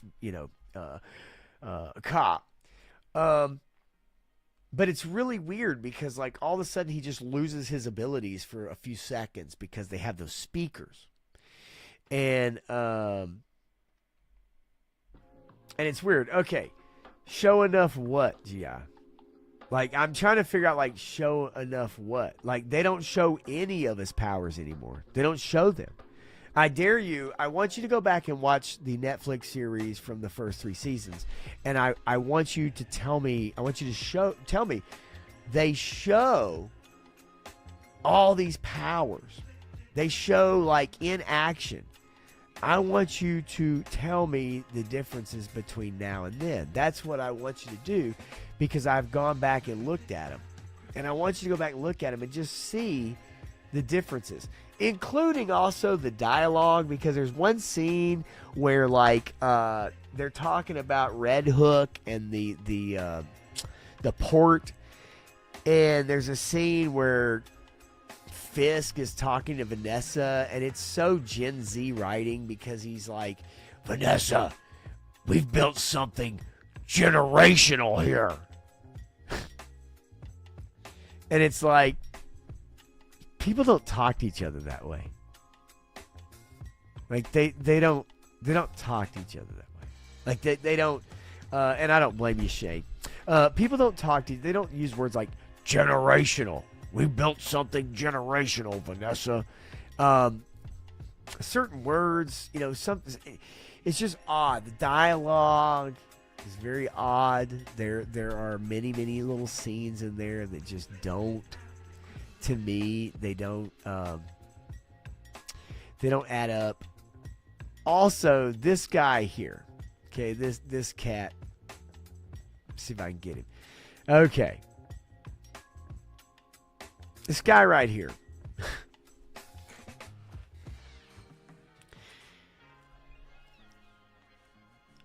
When the warehouse is attacked and Daredevil and miniature little white tiger, okay, little white tiger make off with all the prisoners and swordsmen. This cat right here gets on the phone with Fisk and he tells him that, oh, the prisoners got away and and Fisk is telling him to load the guns on a ship so they can sink them. This guy has no emotion in the scene. There's no like worry, there's no tension, there's no Daredevil got the prisoners.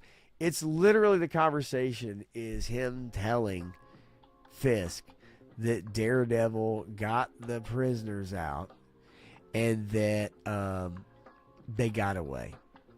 And it's the weirdest like scene after they break them out. And yet there's no emotion. There's no emotion whatsoever. And I get it. They're trying to make this dude like the badass that he is. But it's like they don't scene to scene understand scene to scene. Right? This scene, this guy, after these prisoners get out, this guy should be hyped up. He should be pissed off. And yet when he talks to Fisk, he calmly explains that the prisoners got away. All right. So and I will give you guys I'll give you guys the scene. I'll see. And then I want to go over the fight scene also. I want to go over the fight scene in the while they're getting out the prisoners. Okay. I want to. So let's see here if I can get it.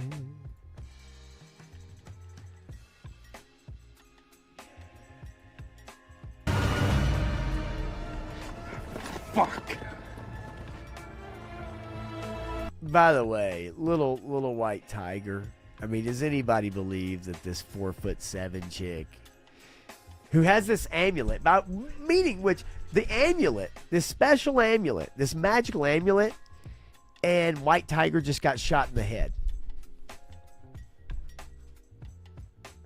The amulet didn't protect anybody, right? Like, it didn't protect anybody. The amulet that White Tiger was wearing, he got shot in the head.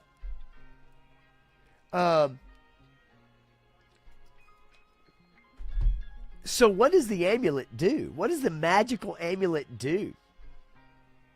If it doesn't protect you, if it doesn't make you realize a cop is hiding, or I say a cop, okay, Trump allegories aside, ICE allegories aside, if it doesn't allow you to hear someone hiding in the bushes who then just springs on you and shoots you in the head, then Crow, what does it do? What does the amulet actually do for White Tiger then? I'm just asking from the comics, right? Just from what does the amulet do then if it doesn't even allow you to sense or predict or hear someone who springs out of the bushes that could just be any average criminal, not just one of these anti-vigilante task force people, which we know who it was. What does it do for you then? I guess that's my question. Because if it didn't do anything for the original White Tiger, now that they have midget White Tiger, female midget White Tiger, is the amulet going to do everything for her because of feminism? Do you understand what I'm saying? Because it doesn't make any sense. The amulet didn't do anything for anyone, especially him. Okay, so here's the scene right here. I love this, right? So after this whole fucking thing goes down, right? This whole thing goes down. Okay, we're going to get this scene with Fisk. Come on. I don't want to hear this. Okay. Saving Red Hook. The night crew. All right, listen to this. Found a way inside and had a lot of help. Cargo. Saving Red Hook. The night crew. Still on board the Northern Star.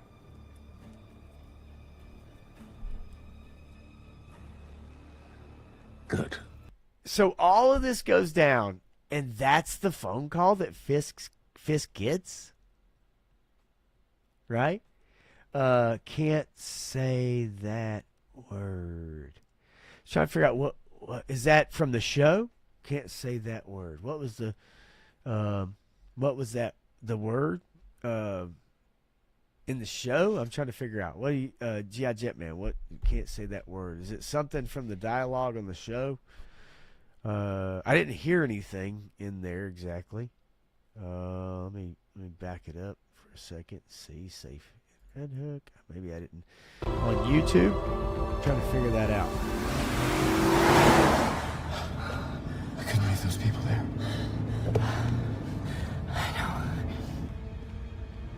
Found a way inside and had a lot of help. Cargo. Saving Red Hook. I mean, the fact that this guy is like that calm, cool, and collected when they literally were getting shot at, like literally getting shot at. I mean, you know, this shit is going down, and then he calls Fisk, and he's like, the crew, the cargo, it's all good, everything's fine. It's like, it's just things like that made me question. Is it the biggest deal in the world? No, it's not the biggest deal in the world. But at the same token, again, between the powers, the nerfing Matt Murdock every episode, he literally, in the apartment, he got his ass kicked, right? Then he got saved by Bullseye. In this scene, it's really weird because, like, they're all fighting, and all of a sudden, like, in order to, I don't even understand this whole scene, to be honest with you. It doesn't make a lot of sense, but this part right here, okay, with the gas or the steam or whatever.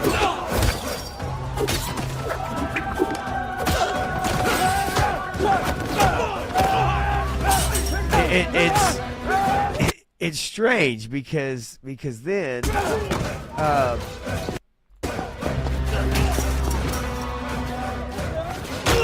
now, mind you, these guys come in with guns. They come in with guns, and yet instead of shooting anybody, they pull out nightsticks to fight. Right? Instead of cleaning this mess up, they pull out nightsticks. And I don't know why. Go!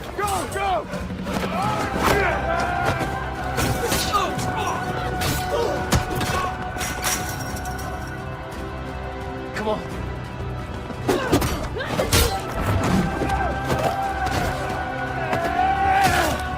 All right, little darker Daredevil, breaking the leg, twisting the leg, right? Use lethal force. Go hot. All right, so here's the thing. This scene right here. If you didn't have captions on, and Daredevil turns his head, and they don't show you his abilities, and all you hear is some random voice that says, use lethal force. So they say, use lethal force. Go hot. Would you know what the fuck is happening in this scene?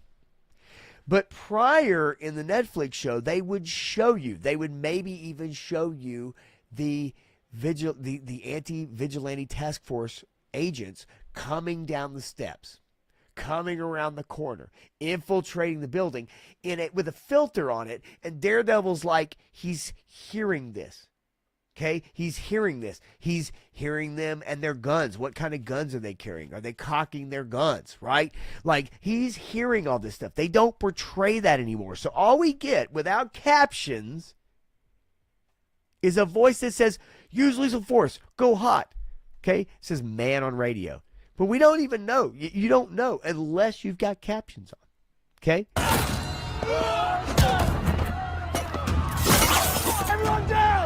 I'm not saying these scenes aren't cool. I'm not saying they aren't fun. Okay, that's not what I'm saying.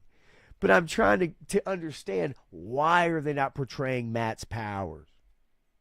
Is it to save money? Is it like, why? Why are they not doing this?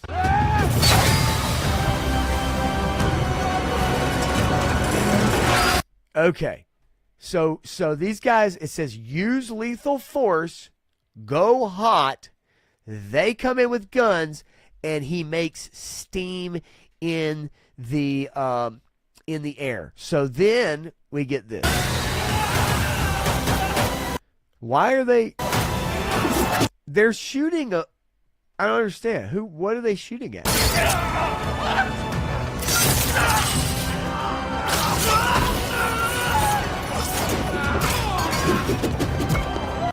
So I'm just trying to understand, like, why would they write it this way? Why would they do it this way? Okay. Use lethal force. Go hot. And all they're carrying are pistols? Like, that's all they got. Until they get outside.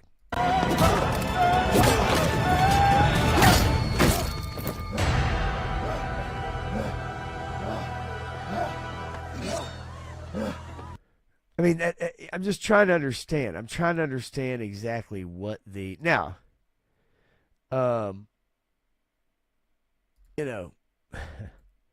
this whole part with the, she clearly has the amulet on, right? But again, the amulet didn't do shit for the original White Tiger. It didn't do anything for it. So what is it going to do for this 97-pound teenager, right? That's my question, right? And I think we know why she's in this show. I think we know why they killed off White Tiger initially. I think we understand why this character is now, becoming a big part.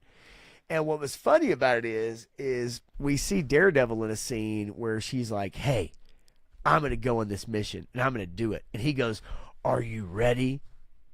And she's like, "Yeah, I'm ready." And it's like, like, Matt Murdock, like, come on, man. Like, you got more sense than this. Now, look, again. Everyone, sit down. You hear the machine guns in the background? I love you. You can go now. Go! Hurry, come on! But they had pistols inside the facility. And look, G.I. Jetman, I know you're probably saying, "Hey, you're being too..." The word midget? Yeah, it's a midget. What's wrong with that? It's a midget. Yeah, it's a little person also. It's a little person who is a midget. I don't think there's anything wrong with that. It's like, what else? I don't understand. But hey, it's a little person and a midget. Why do you and Mattson have to dissect every show you watch? Just watch it as a TV show. Don't fucking judge everything you watch. Just watch it. Goddamn Jesus Christ. Well, I would say that Jesus Christ probably is judging you right now, but I could be wrong. Point being, the reason why I judge it is because when things don't make sense, it goes off in my brain. And then I try to make sense of it. And when I can't make sense of it, that's when I have to question, well, what am I watching? For instance, why is Wilson Fisk a giant cuck? Why are Matt Murdock's powers nerfed in a Disney show when they weren't in a Netflix show? Where's the Punisher, by the way? We have a Punisher special coming out, and the last we saw of the Punisher, he was locked in a cage in the last couple minutes of Born Again Season 1. And yet we have a Punisher series coming out where he's obviously out. We have no mention of that, but he was locked in a cage. How would he get out of said cage? Let's let's see. We have the character of Cherry that's introduced that has no purpose whatsoever in the show. We have Karen Page, who now all of a sudden, because she's been lightweight boxing with a boxing bag, she can take out 200 and something pound armed anti-vigilante task force agents and zip tie their hands and put a bag over their head and carry them inside and up 4 flights of stairs into an apartment building and put them in a chair for Matt Murdock to interrogate. Like, I understand what you're saying, but I also have to I can suspend my disbelief for a while. I can't suspend it the entire time, if that makes sense. And what I'm talking about tonight is just the comparisons between the Netflix show and what Disney, who is in charge with it now, those differences. That's what I'm trying to do. Okay? Again, I said there are things about the show that I do like, that do pull me in, and there's things that take me right back out. And that's the part I hate, because I actually really, truly do want this show to be great. I don't know. Maybe. I don't know. But nonetheless, I'm just comparing those differences. And that's what has me worried about The Punisher, which I'm going to get to here in just a bit. But continuing on, with Daredevil, I mean, there are just there are scenes, for instance, here, where Matt's ex-girlfriend, she's seeing the Muse. We get the very on the nose, like, okay, she's drinking alcohol, and when she slams a drink, then she no longer sees Muse. It's very on the nose, right? She's seeing him. It's like, oh, she's having trouble with alcohol. And I think there's just subtler ways to tell that story. I think it could be interesting. It could be a good part of the story, but it's just giving us such an on the nose representation of her issues that it becomes less effective of a storytelling device, right? Is she going to become the female Muse? Probably so, right? And yeah, Graf. I mean, here's the thing. I loved Superman. Never forget it. And I think that we have to understand, like, just overall with writing in television, writing in movies now, we have to understand a lot of the talented people that brought you a lot of the shows that you loved 10 years ago, 20 years ago, a lot of those people have been pushed out of Hollywood for various reasons. And because of that, what we've gotten is new writers, a younger generation, a more diverse populace writing these shows, right? It's on purpose. It is a specific thing, a more diverse group of people that are writing the shows, right? And that is on purpose. However, it doesn't mean that it's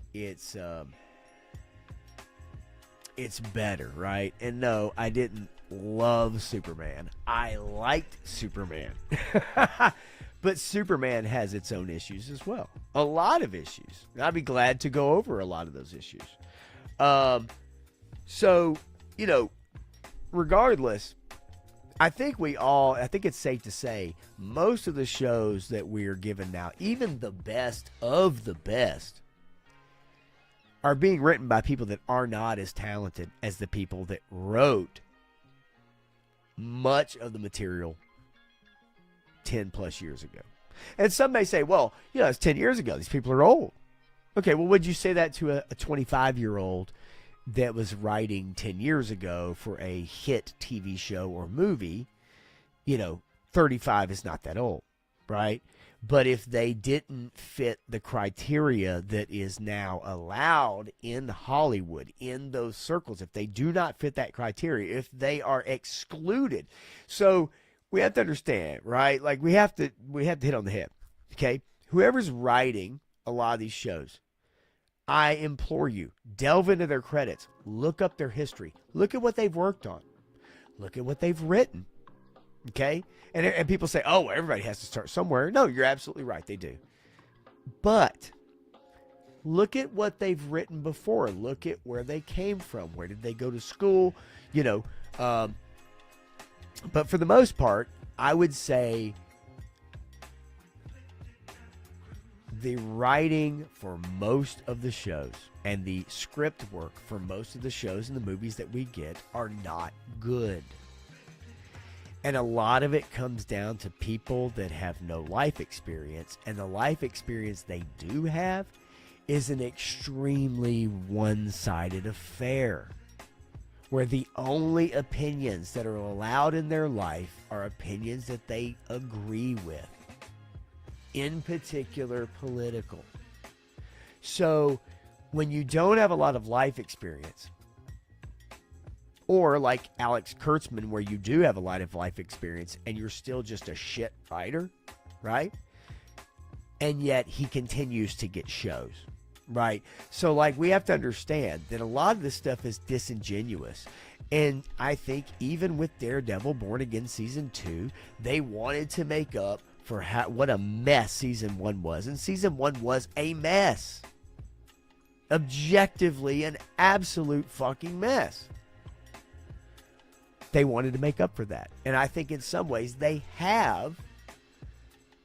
But stepping outside the box and not being blinded by the fight scenes and not being wowed by the characters that they bring in, and looking specifically at the writing and the storyboarding, objectively, it's not good.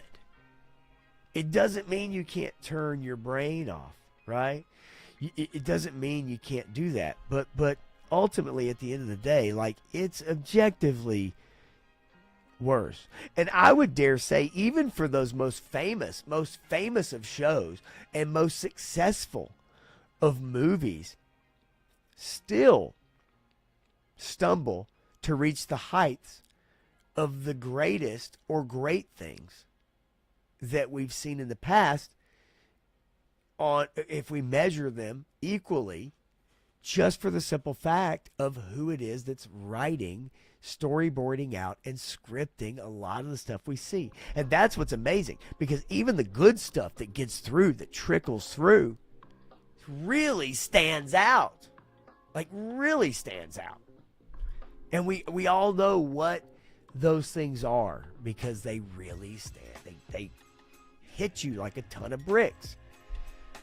And a lot of this stuff, as much as I want it to be good, a lot of this stuff is just really rough around the edges.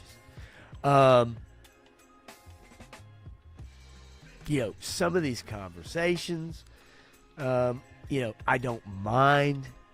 There are little couple minute things that happen between characters, but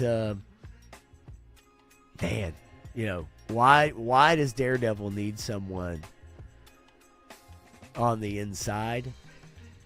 I mean, I guess if she walked in the front door and back out, but this is someone who's not trained. This is someone who doesn't know to listen for birds. Can you imagine how scared she is in this scene?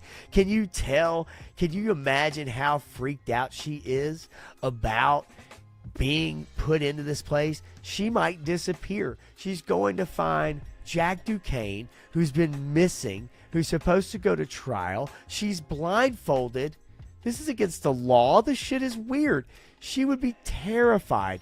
And yet Daredevil asks her, what did you hear? What did you notice? She wouldn't have noticed shit. She would have been petrified of this place. And Daredevil would have been able to find all this information on his own.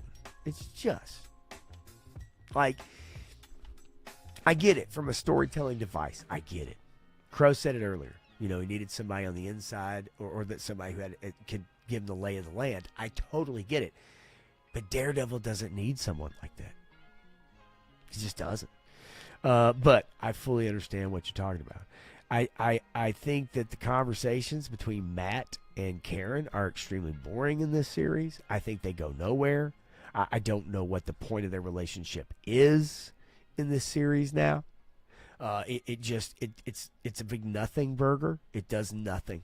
It doesn't advance their relationship. It doesn't display anything, extra loyalty or something like that. It's just their relationship is a big nothing right now. I mean, literally a big nothing, other than him teaching her how to fight, which obviously came in extremely handy.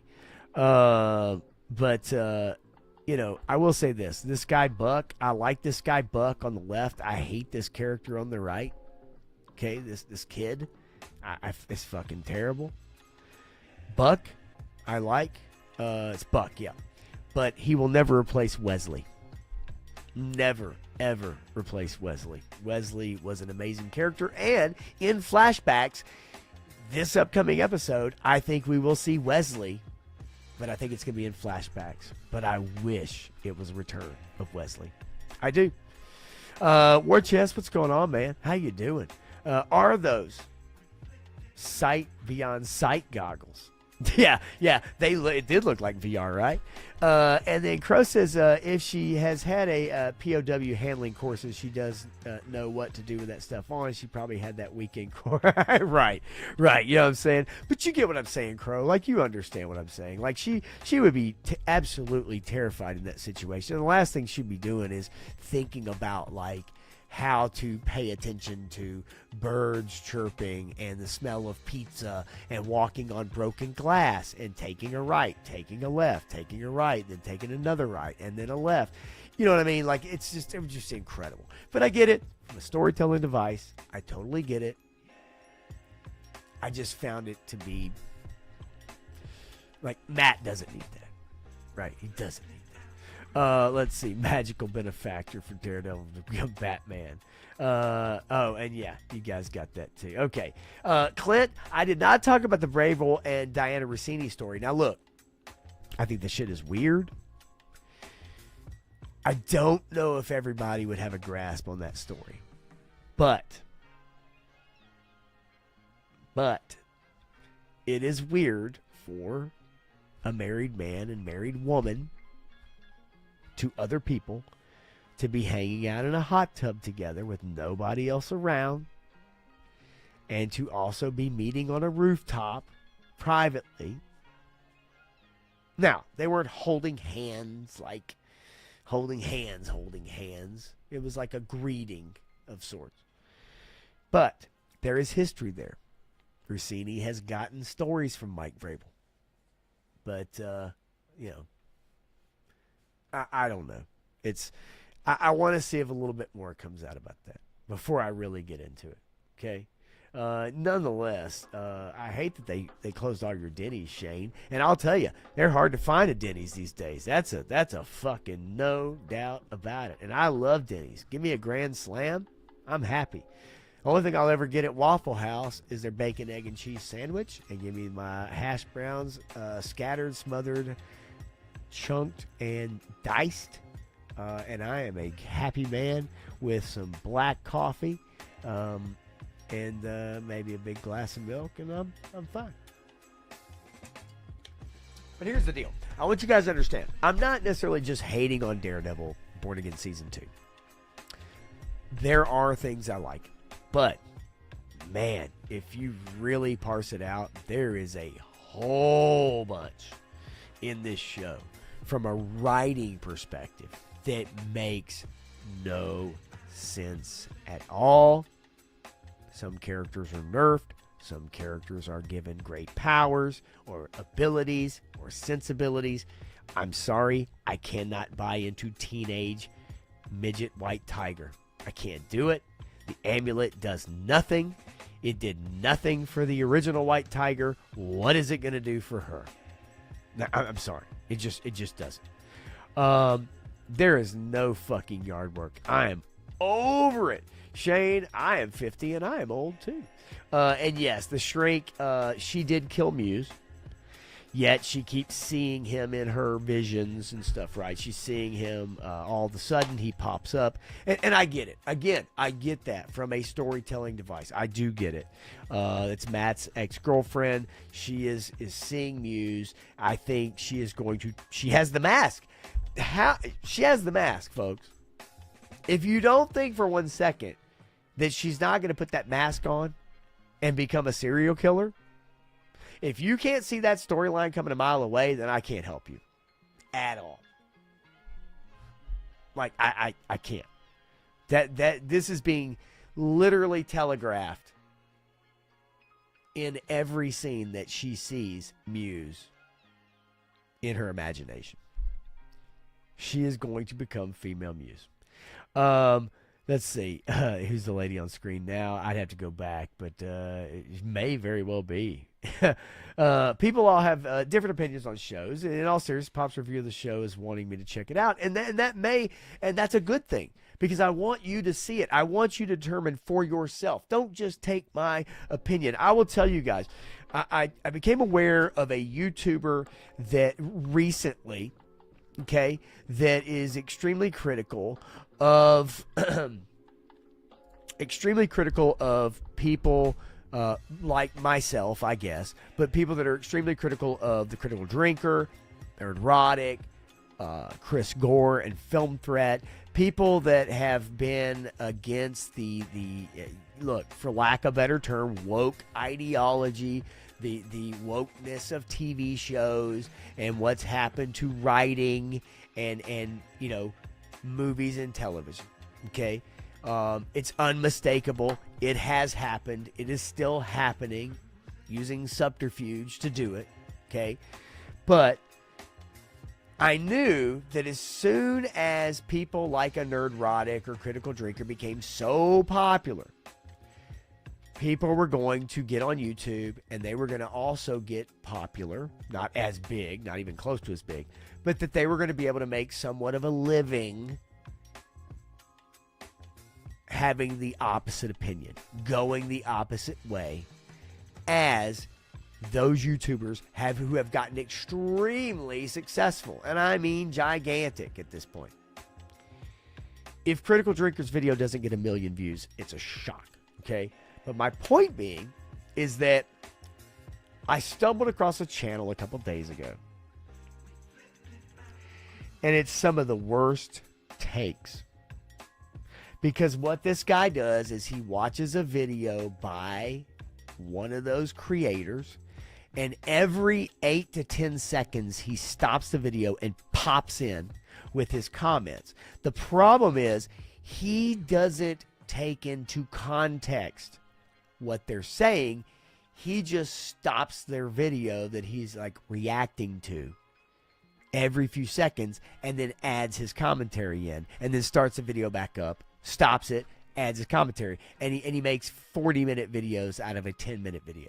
Okay, you understand? So, think of it is, if the guy watched enough, okay, if he watched a few sentences being strung together and then formed an opinion on that topic, it might be palatable. But instead, this guy literally stops every few seconds so that the video, the commenter, the Critical Drinker or Nerdrotic or whoever it is, gets out like one sentence. And then he stops and he goes on this tirade, right? A tirade that would be like someone, saying, you can't use that word. You can't say that word. Words hurt people's feelings, right? So imagine someone stopping a video 40 to 50 to 60 times over the course of what should be just like a 10-minute video, stopping it literally 60 times.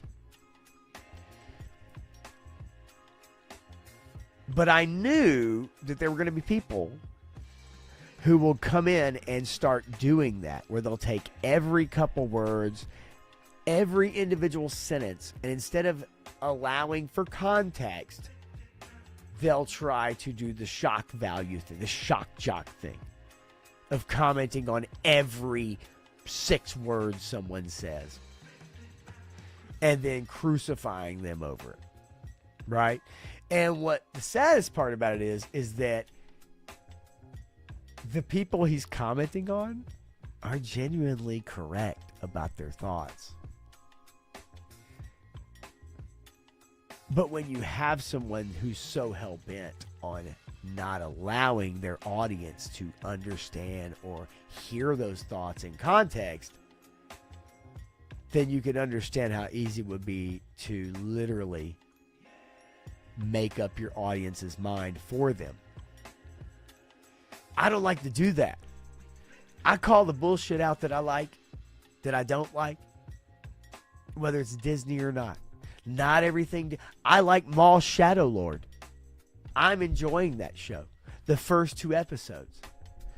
Because Maul is in character. He uses a bridge, or ships of people rather, to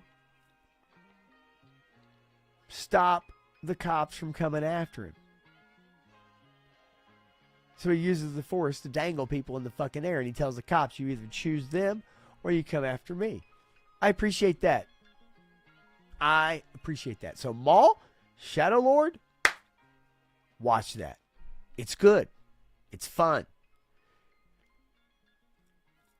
Daredevil Born Again Season 2 has fun moments. But there's a lot in there that just doesn't add up. And I'm hoping they land this plane. I want them to land this plane. I really do. Is it John Campea? Campea is brutal. You know, Campea is brutal. He just is.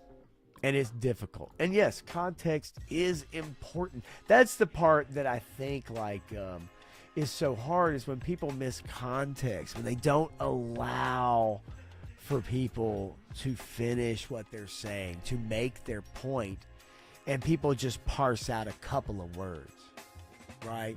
I hate that shit. Main thing, I just want to say, look, I appreciate all different types of opinions, right?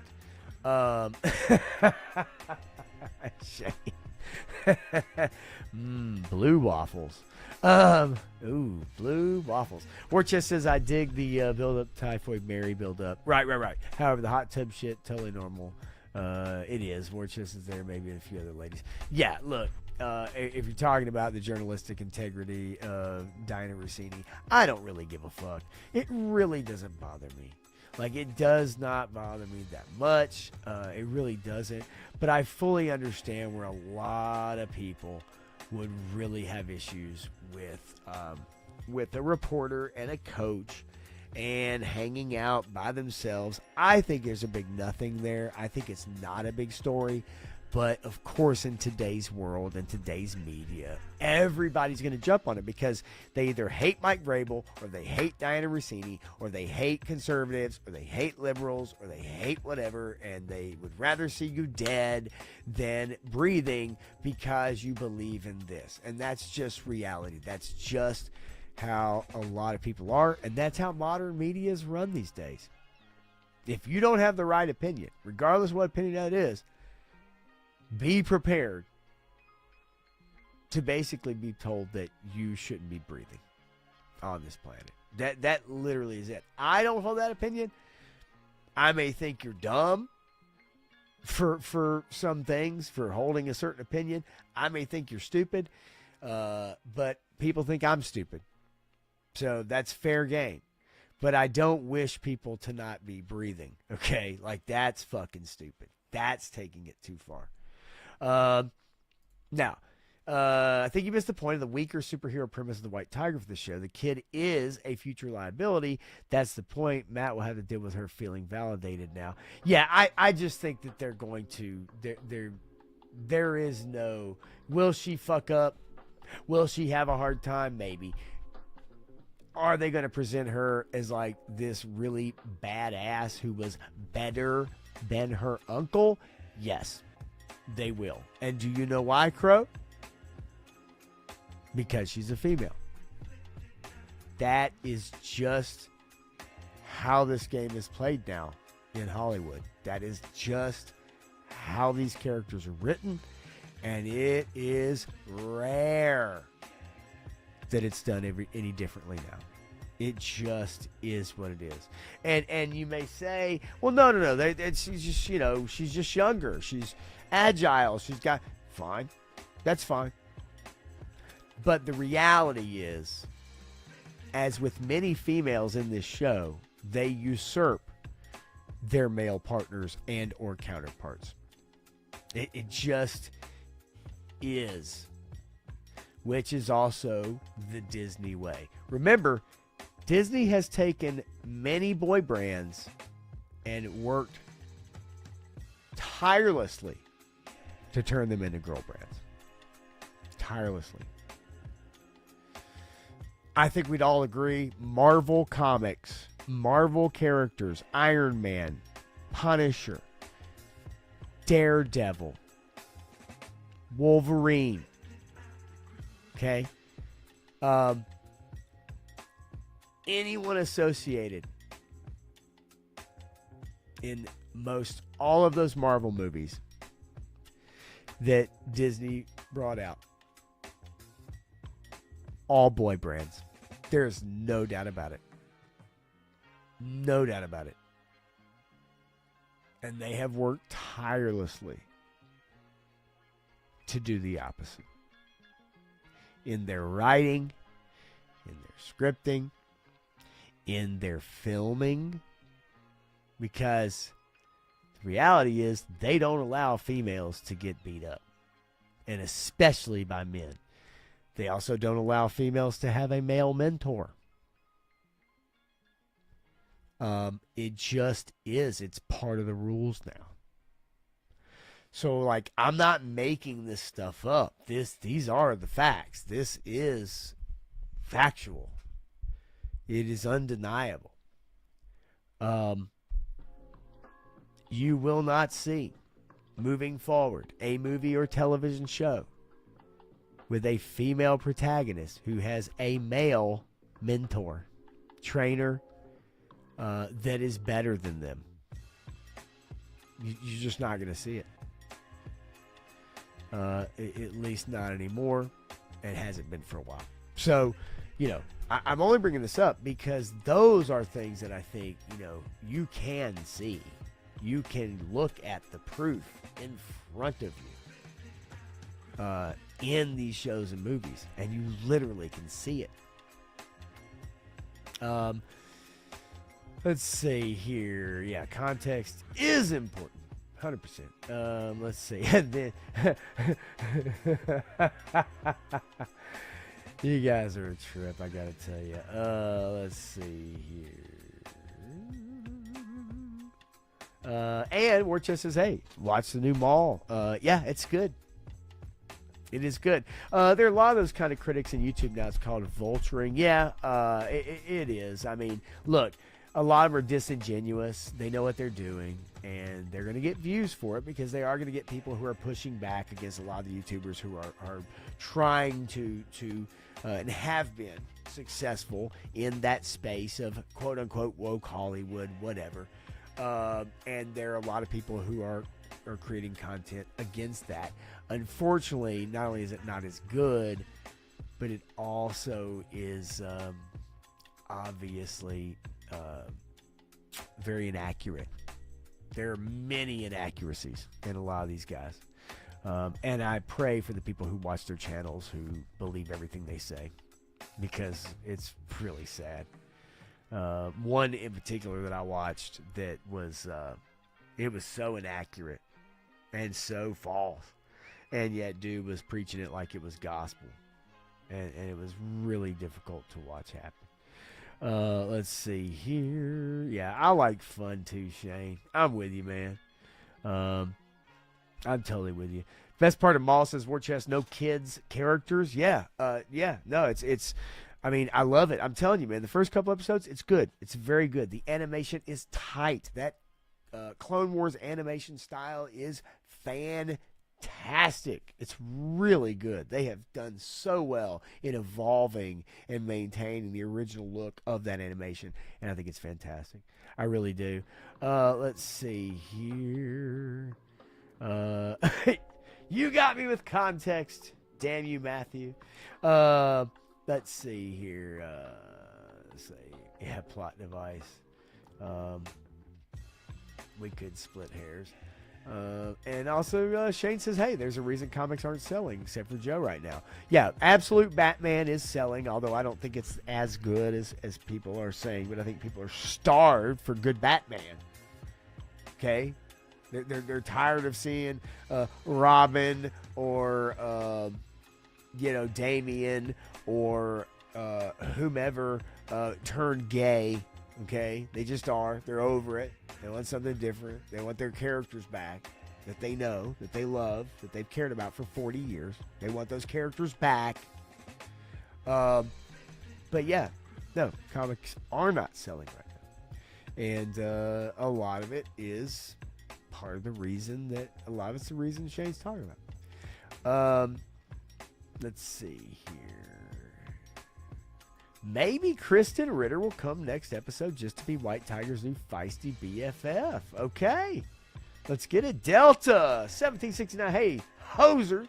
Just stopping in to say hi. How you doing, Pop? Hey, how the hell are you, brother? Good to see you, man. Always, man. I appreciate you dropping by for a minute. Lick that like button, Delta. Let's get it, Stevie. Stevie Wonder. And then Grass says, what episode will Sweeney's Spider-Woman swing in? I wish. And you know what's funny is she was in that Madam Web movie.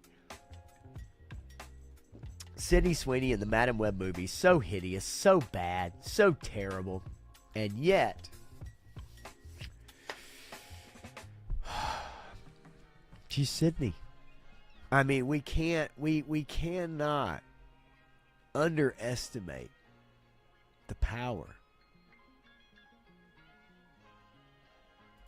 of the Sweeney. She's amazing. Truly amazing. I did want to show you guys something, man, as I kind of wrap things up, because I do want to get into the I do really want to get into the Punisher series, and I'd like to really get into that with Matthew, because I think that there you go. Exactly, Crow. I do want to get into the Punisher one-off series, because I'm curious, because I think it's going to be very shallow. I don't think there's going to be a lot there. I think we're going to get flashbacks of the family and all that. You've seen it in the trailer. But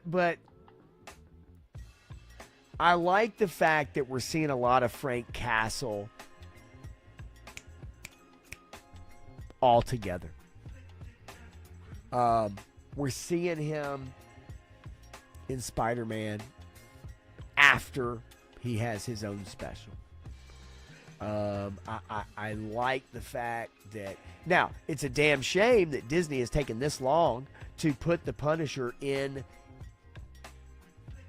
our media, right? It's taken this long to get his badass out there, okay? And if Disney knew what was good for him, they would have got him out there much sooner, because people love that character. But no. They had to give us She-Hulk. They had to give us Shang-Chi, Marvel's Katie.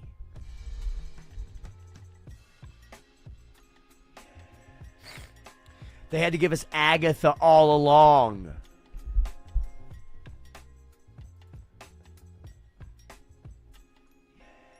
They had to give us shit like this. The gayest project Marvel has ever done.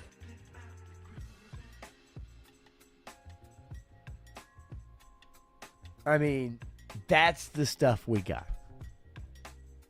Instead of John Bernthal whooping that ass as the Punisher. That's the damn shame about it. That's what we should have been getting.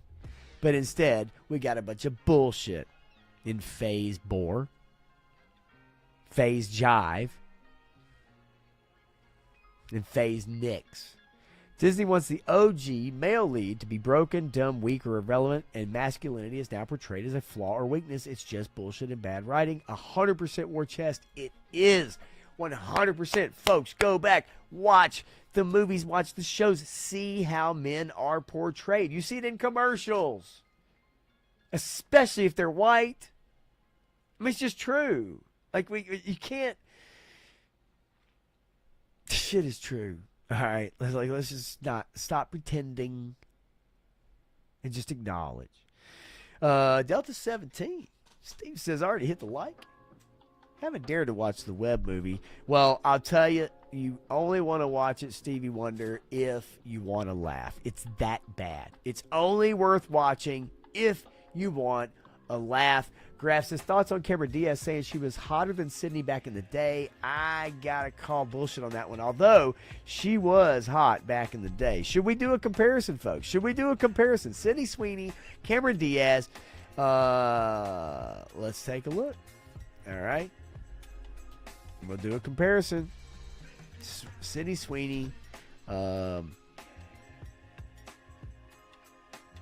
versus Cameron. See if I can do like something like that. Diaz. Images. Ooh, okay. Here we go, folks. Here we go. All right, you guys. Y'all probably appreciate me for this. So let's take a look. Here we go. First picture. What do you guys think?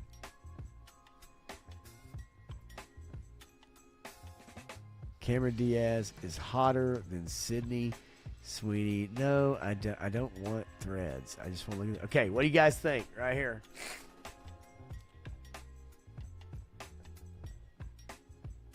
Cameron Diaz, Sydney Sweeney. Your thoughts? There are no white males in commercial. You're pretty close at this point. Worcester's Cameron was a fucking smoke show in the mask. I can't argue with that. Steve says, sounds like Cameron is desperate for attention by saying this. I agree 100%. Graf says, it's tough. If you like cheekbones, Cameron is there in that comparison now. I mean, look. Okay, you know what? This leads me to something else. Man, I am so glad. I'm fired up, and I'm going to tell you why. I'm so glad that we got on this.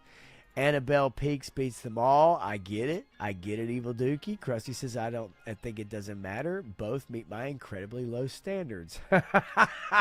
Right. Todd C., you did make it. Stick around. Matthew says Cameron Diaz was for the anorexic crowd. Shane says, what the fuck now? I can't see more chest comments. I have nothing to do with that. I promise you. Nothing to do with that. War Chest is fully available in my comment section. And if that is not happening, I need to know about it. And Matthew, if you can do something about that, if that is happening. But War Chest is showing up. Shane, I don't know why you're not able to see those. I see Smoke Show. Fucking Smoke Show. I don't know why that wouldn't show up on YouTube, but I could be wrong. Hang on here really quickly. I've got to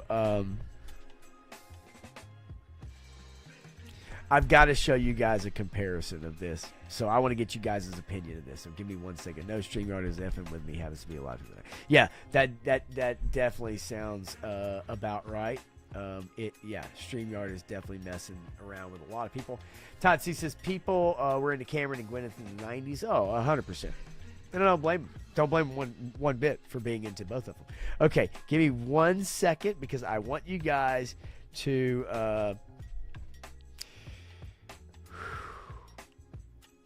I want you guys to look at the tragedy that is. I just want you guys to and if you know where I'm going with this, if you know where I'm going with comparison photos, I want you to guess in the... Okay, ladies and gentlemen, what the fuck happened to this chick?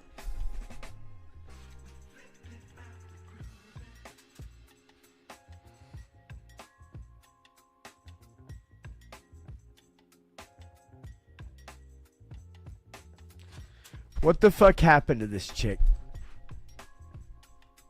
This is Erin Moriarty from The Boys. This is, was it Starlight? Is that her name? Starlight?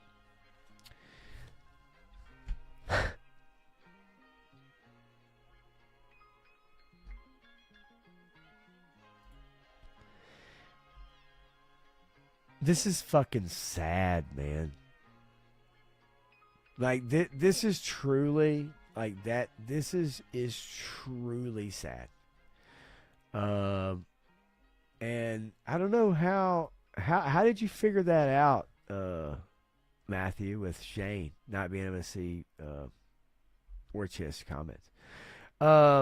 So Kelly Osbourne, I showed those pictures a while back, you know, and we looked him up, Evil Dookie. I did show that back a few streams. And it is sad. Todd says social media got to her. Steve says she got a head transplant. You know, Krusty Old Crow says Ozempic. I mean, this is sad. Like, this is truly sad. This is the first season of The Boys. Now, people will say, oh, well, this is when she was really, really young. Like, really, really young. Okay, fine. Right? But, like, this is only like 7 years ago. No, it's like 2019. 2019. Okay? 6+ years ago. 6 years ago. To now. This is sad.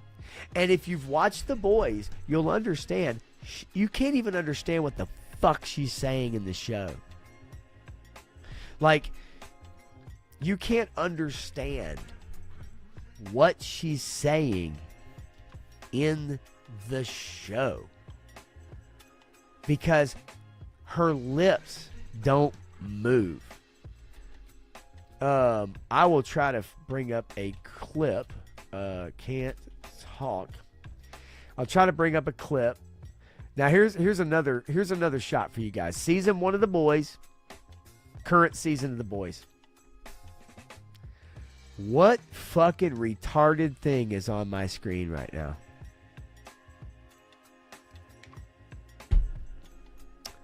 Crow says one of the Island Boys had a kid with obvious birth issues. The kid is paraded every day on Facebook. He's one. Yeah. You know, the Ozempic thing, I totally get it. Todd says the same surgeon's doing this. They all look similar. It's you know, it's sad. I mean, the woman on the left is I mean, she's beautiful. She's beautiful. Is she unbelievably gorgeous? No, I don't think so. She's not just gorgeous. But she's beautiful. That's a pretty gal. That's a girl next door, right? That's a girl next door. What in the fuck is this? I mean, all that plastic, it is the same person. That's the sad part about it, Steve. It is the same person. Now, I love where this person here says, first of all, the photo on the right seems slightly altered or is an unfortunate shot. Well, you know what? It's a shot nonetheless, buddy. Unfortunate. You know what's unfortunate about it? That this bitch did all this to her fucking face and giant tits. That's what's unfortunate. So this dude who's trying to go to bat for Erin Moriarty and saying, well, you never really know. She's had health issues. The health issues she has nothing to do with plastic surgery. Absolutely nothing to do with plastic surgery. So I love when people love making the excuses. And here's the John De La Roz, you know, here's his response to this guy going to bat for this chick, right? Said, oh, she's had health issues and, you know, you walking, talking pile of excrement. Maybe take a look in the mirror before you go after other people. And John De La Roz says she's not going to sleep with you. That's beautiful. This is brutal. And yes, that is exact. Now look, that's not going to happen, but I will tell you, that's what it reminds me of. This look that these chicks do, you know? Yeah, right. Looks like a ball head stuck in her shirt. Those are lung warts, man. Chesticles. HK Viper says, Sir Mix-a-Lot never lied. Nothing sexy about a rib cage unless you're into xylophones. Exactly. It's like a damn Looney Tunes commercial. You could take mallets and play those fucking ribs. And Steve says, sad, I like the art that God makes, man. Not so much. People should stay natural. And I'm with you, man. I'm with you. It's so sad. And Krusty says she's the hero the corporation made her. Yeah, it's just... it's just a shame. And whether it's, fat loss in her face, makeup, whatever, no. I mean, she's had rhinoplasty. There's a lot going on there, folks. I mean, you can actually look. People break this stuff down if you look it up. People break this stuff down. They look at the structure, the nose, the lips, the chin, the cheeks, the jawline, the ears. I mean, everything. Like, they literally look at all of it. I mean, that just doesn't even, like, this literally looks like fucking Tardo. I mean, look at the eyes. I mean, it's sad. Just sunken in. As you guys say, like this,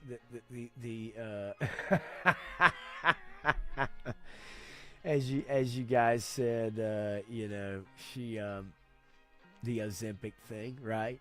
Ozempic thing. It really is. It's a damn shame, and I hate to see it.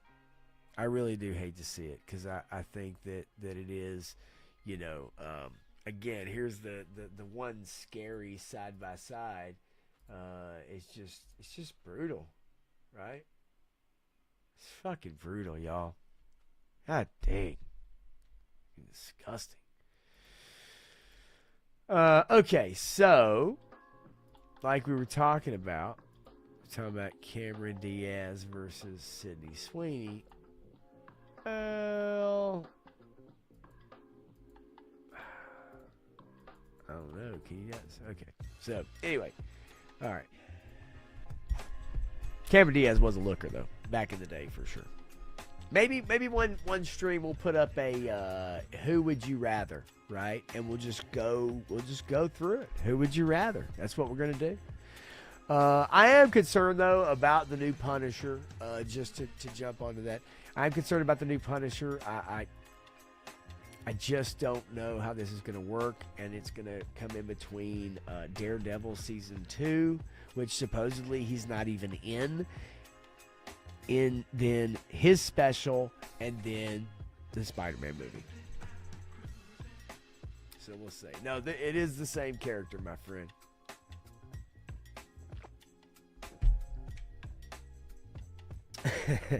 All right, I wanted to play something for you guys that I thought was really fun, and I think you guys will get a kick out of this. I think you're going to find it really, really cool, and at least as cool as I thought it was. So let me ask Otis and the band to bring it on down a little bit. Otis, let's take it on down here. We've got a special guest, folks.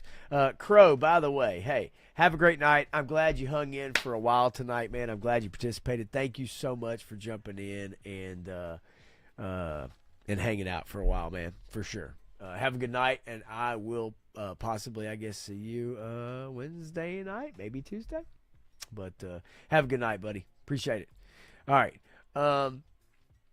Yeah, I was a Carmen Electra fan, Todd C., to be completely honest with you, and I still am. Carmen Electra was like the one chick that I probably would have done anything for. Not gonna lie. Like, oh my God. Unbelievable. But alas. Check this out, man. I think you guys are gonna dig this. And I know I did. This is some crazy fucking moves right here.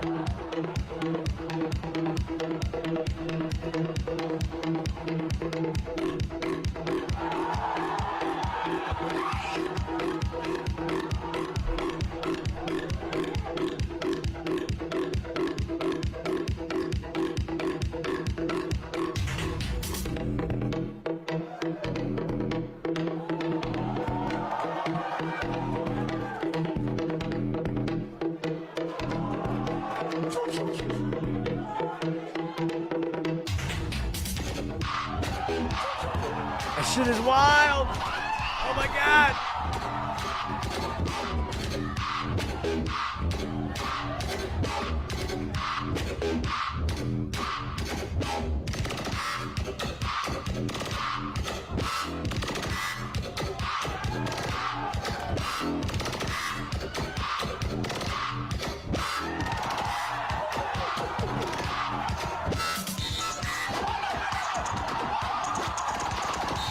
This shit is wild, dude.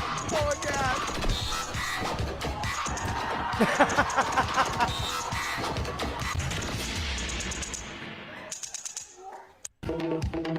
That shit is nuts, man. You know what? He probably works at Lowe's, and he could fit in between those cracks to pull out that last bottle of Febreze for you that you need, right? I mean, it's crazy. It is not AI. Like, that is nuts, man. But this dude, like, that, honestly, that's super talented. I ain't gonna lie. Like, that's crazy. Yojo Daddy, have a good night, buddy. Good to see you, man. I'm glad you dropped in and hung out with me for a while. I'm actually about to wrap things up, man. I'm going on almost a 3-hour tour here. We're just as a PG-13 Punisher. Can't wait. That's like giving Mike Myers a waffle. I know, a wiffle ball bat. I got to tell you, PG-13 Punisher, yeah, you're going to have issues. That's going to be difficult. Now, can it be done? It can, in the hands of talented people. I just don't know if I trust those people. So we will see. But I got to tell you, man, that this breakdancer, though, this shit is dope. Now, what I also find really fascinating is something else for you guys to check out. And it's an average day on a New York City subway. Looks a little something like this. Let me turn the music down. Come on.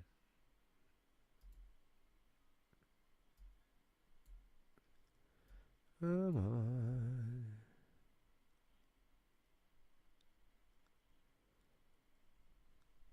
All right, let's see.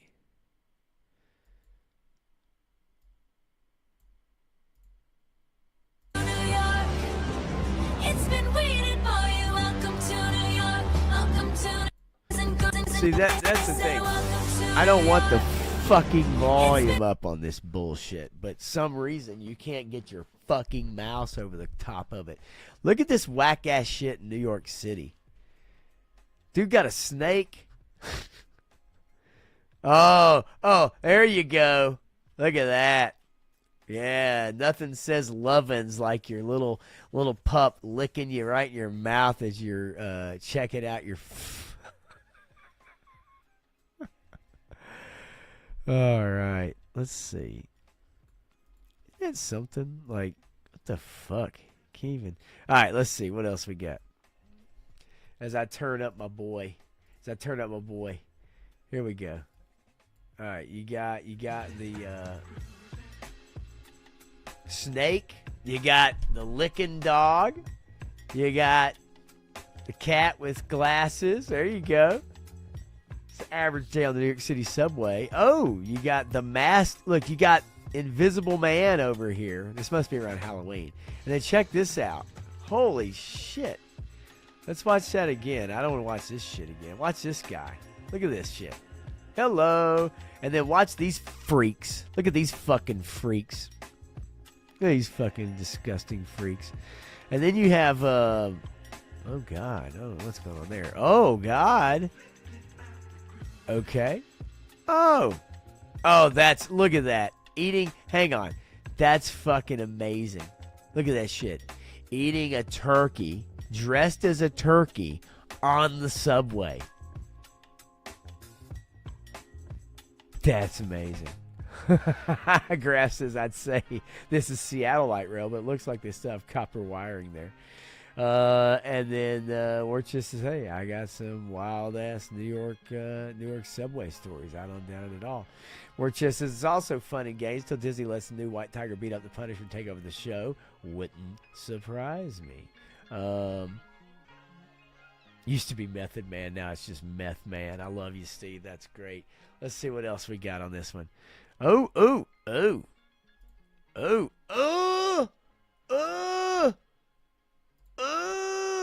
Now, is this a pet? Is this a fucking pet? Look at this. Is this a pet? Or is this a fucking rat? Just straight going up dude's leg. Y'all tell me. Is that a pet? Or is that a rat? He says, fuck, that's no pet, says Shane. Dookie's got a tree in the backpack. Stu says, was that Jim Norton, the one after the human dogs? Who fucking knows? That is disgusting. Oh my god. Oh my god. Oh my god. And look at this shit. Look, hey. It's the door's just open. It's just, anybody feel like hopping out? You good? Very good. The Banana Man. It's the Banana Man. Fascinating. This has to be around Halloween when this video was made. I can only imagine. That has to be a pet. You can't tell me that's not a pet. That has to be a pet. Cockadoodle dude.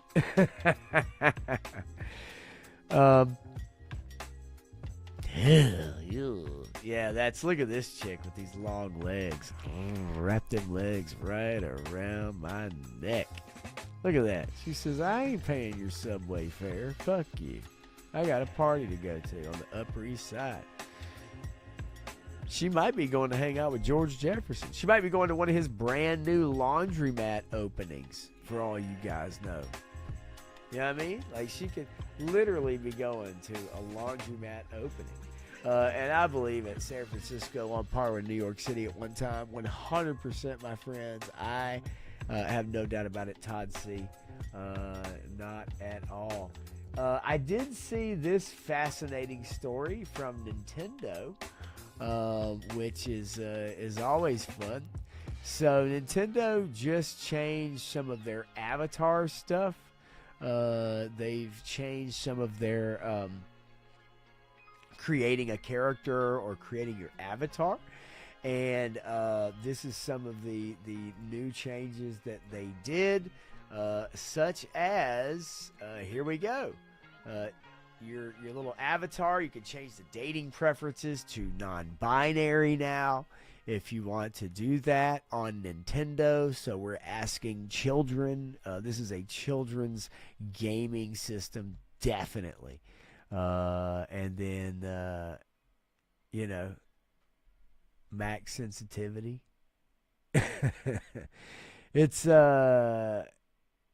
Nintendo making those small little changes that make the world a better place. Let's see here. What else do we have that I play for you guys? Not a whole lot. I gotta wrap this thing up. You guys are freaking awesome. I gotta tell you, for hanging in there. If you like what you heard, man, throw up the like button.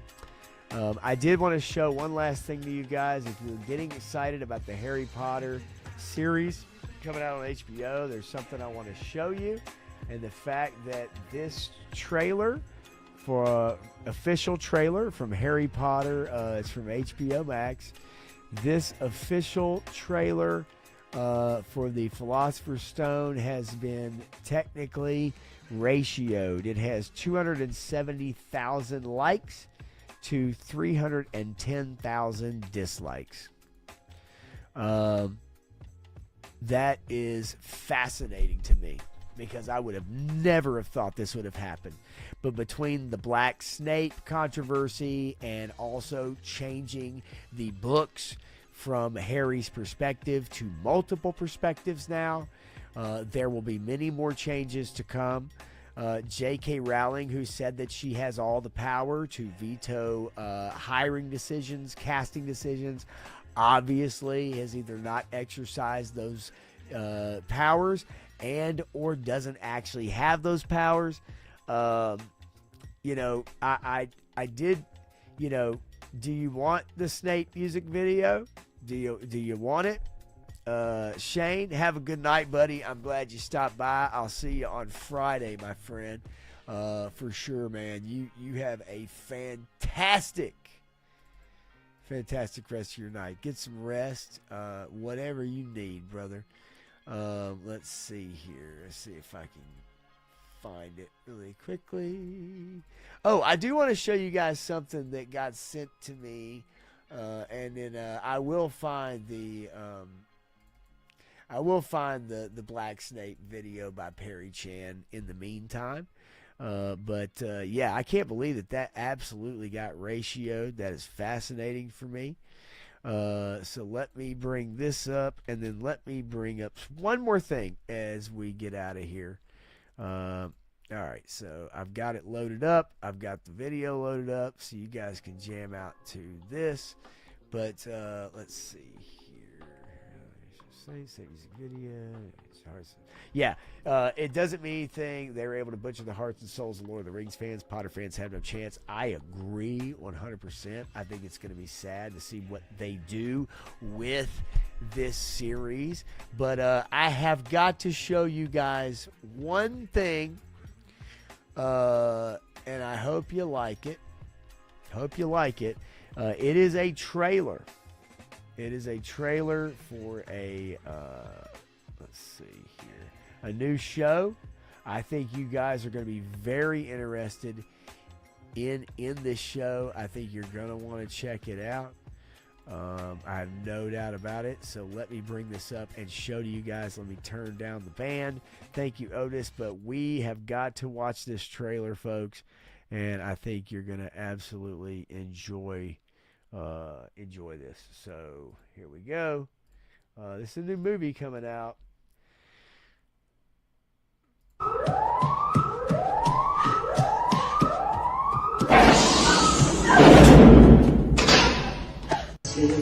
Nope. There we go.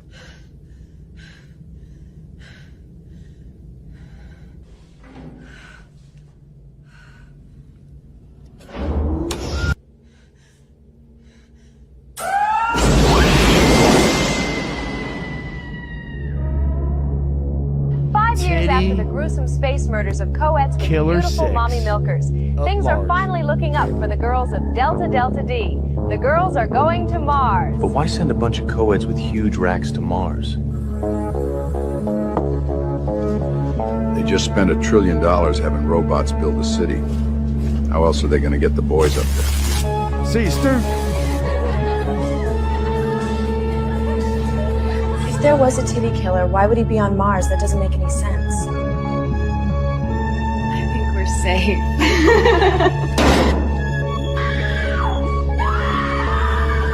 We lost contact with HAB-4. The one with the pillow fight?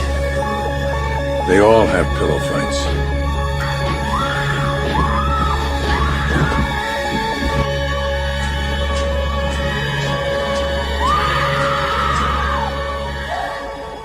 We lost 12 girls on Mars last year. 12 the year before that. At what point do we stop sending sororities to space? When the funding runs out.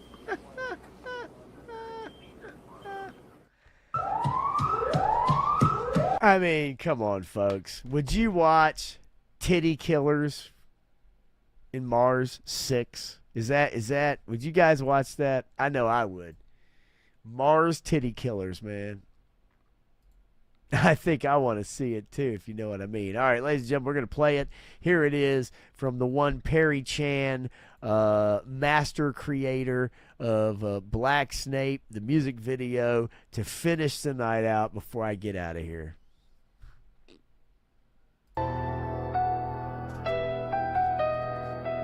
Yeah, I'm Black Snape.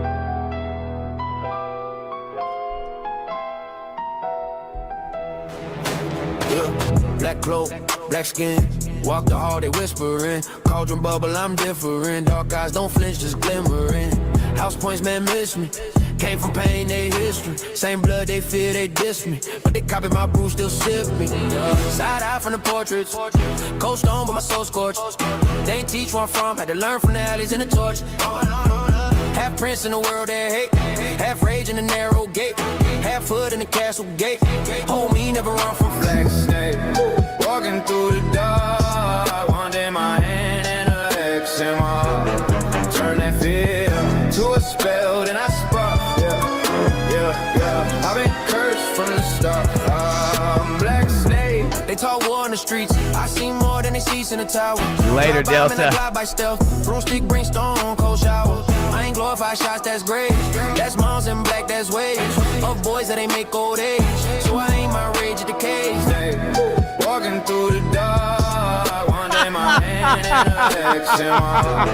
Turn that fear to a spell, then I spark. Yeah. I've been cursed from the start. Black snake. Look, I'm not a big rap fan either, but I have to admit, like, it's right on the money. I mean, come on, man. But yeah, the rap is not my thing. Even though he says my rap is better. Yeah, but I mean, that's good shit. Yeah, Perry Chan, he does some good shit for Nerdrotic. But anyway, so yeah, he came up with that video, and I have to admit, it's March 26th, 8.5 million views.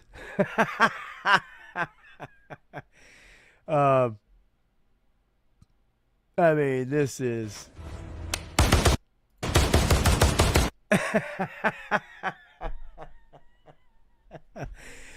I just love the fact that Black Snape has a tracksuit underneath his wizarding robes. I think that's the best part. Okay. All right, look, I'm going to get out of here, guys. It's been about 3 hours. I've been messing around, having a good time. I appreciate you guys hanging out. Really, I do. And hopefully I won't make it too long until the next one, for sure. But I will be watching Daredevil, the next episode coming up to review with Matthew on Tuesday night. I'll be there with him on the Evening Blend Tuesday night at 10 p.m. Eastern, 9 Central. And then Wednesday night with my cousin on 3 Star Draws channel for Seven's Wild and talking some G.I. Joe. You guys know about that. That's at 9 Eastern, 8 Central, and be on the lookout for that. And then, Friday. I was glad to be a member of Shane's first member stream on Same Time Toys this past Friday, and I look forward to being back on next Friday. So that'll be fun, man. You guys, man, y'all have a great night. I really do appreciate it. Y'all are fucking awesome. And thanks for hanging there with me. And really, there's only one more thing to play, I guess. So long, gay boys!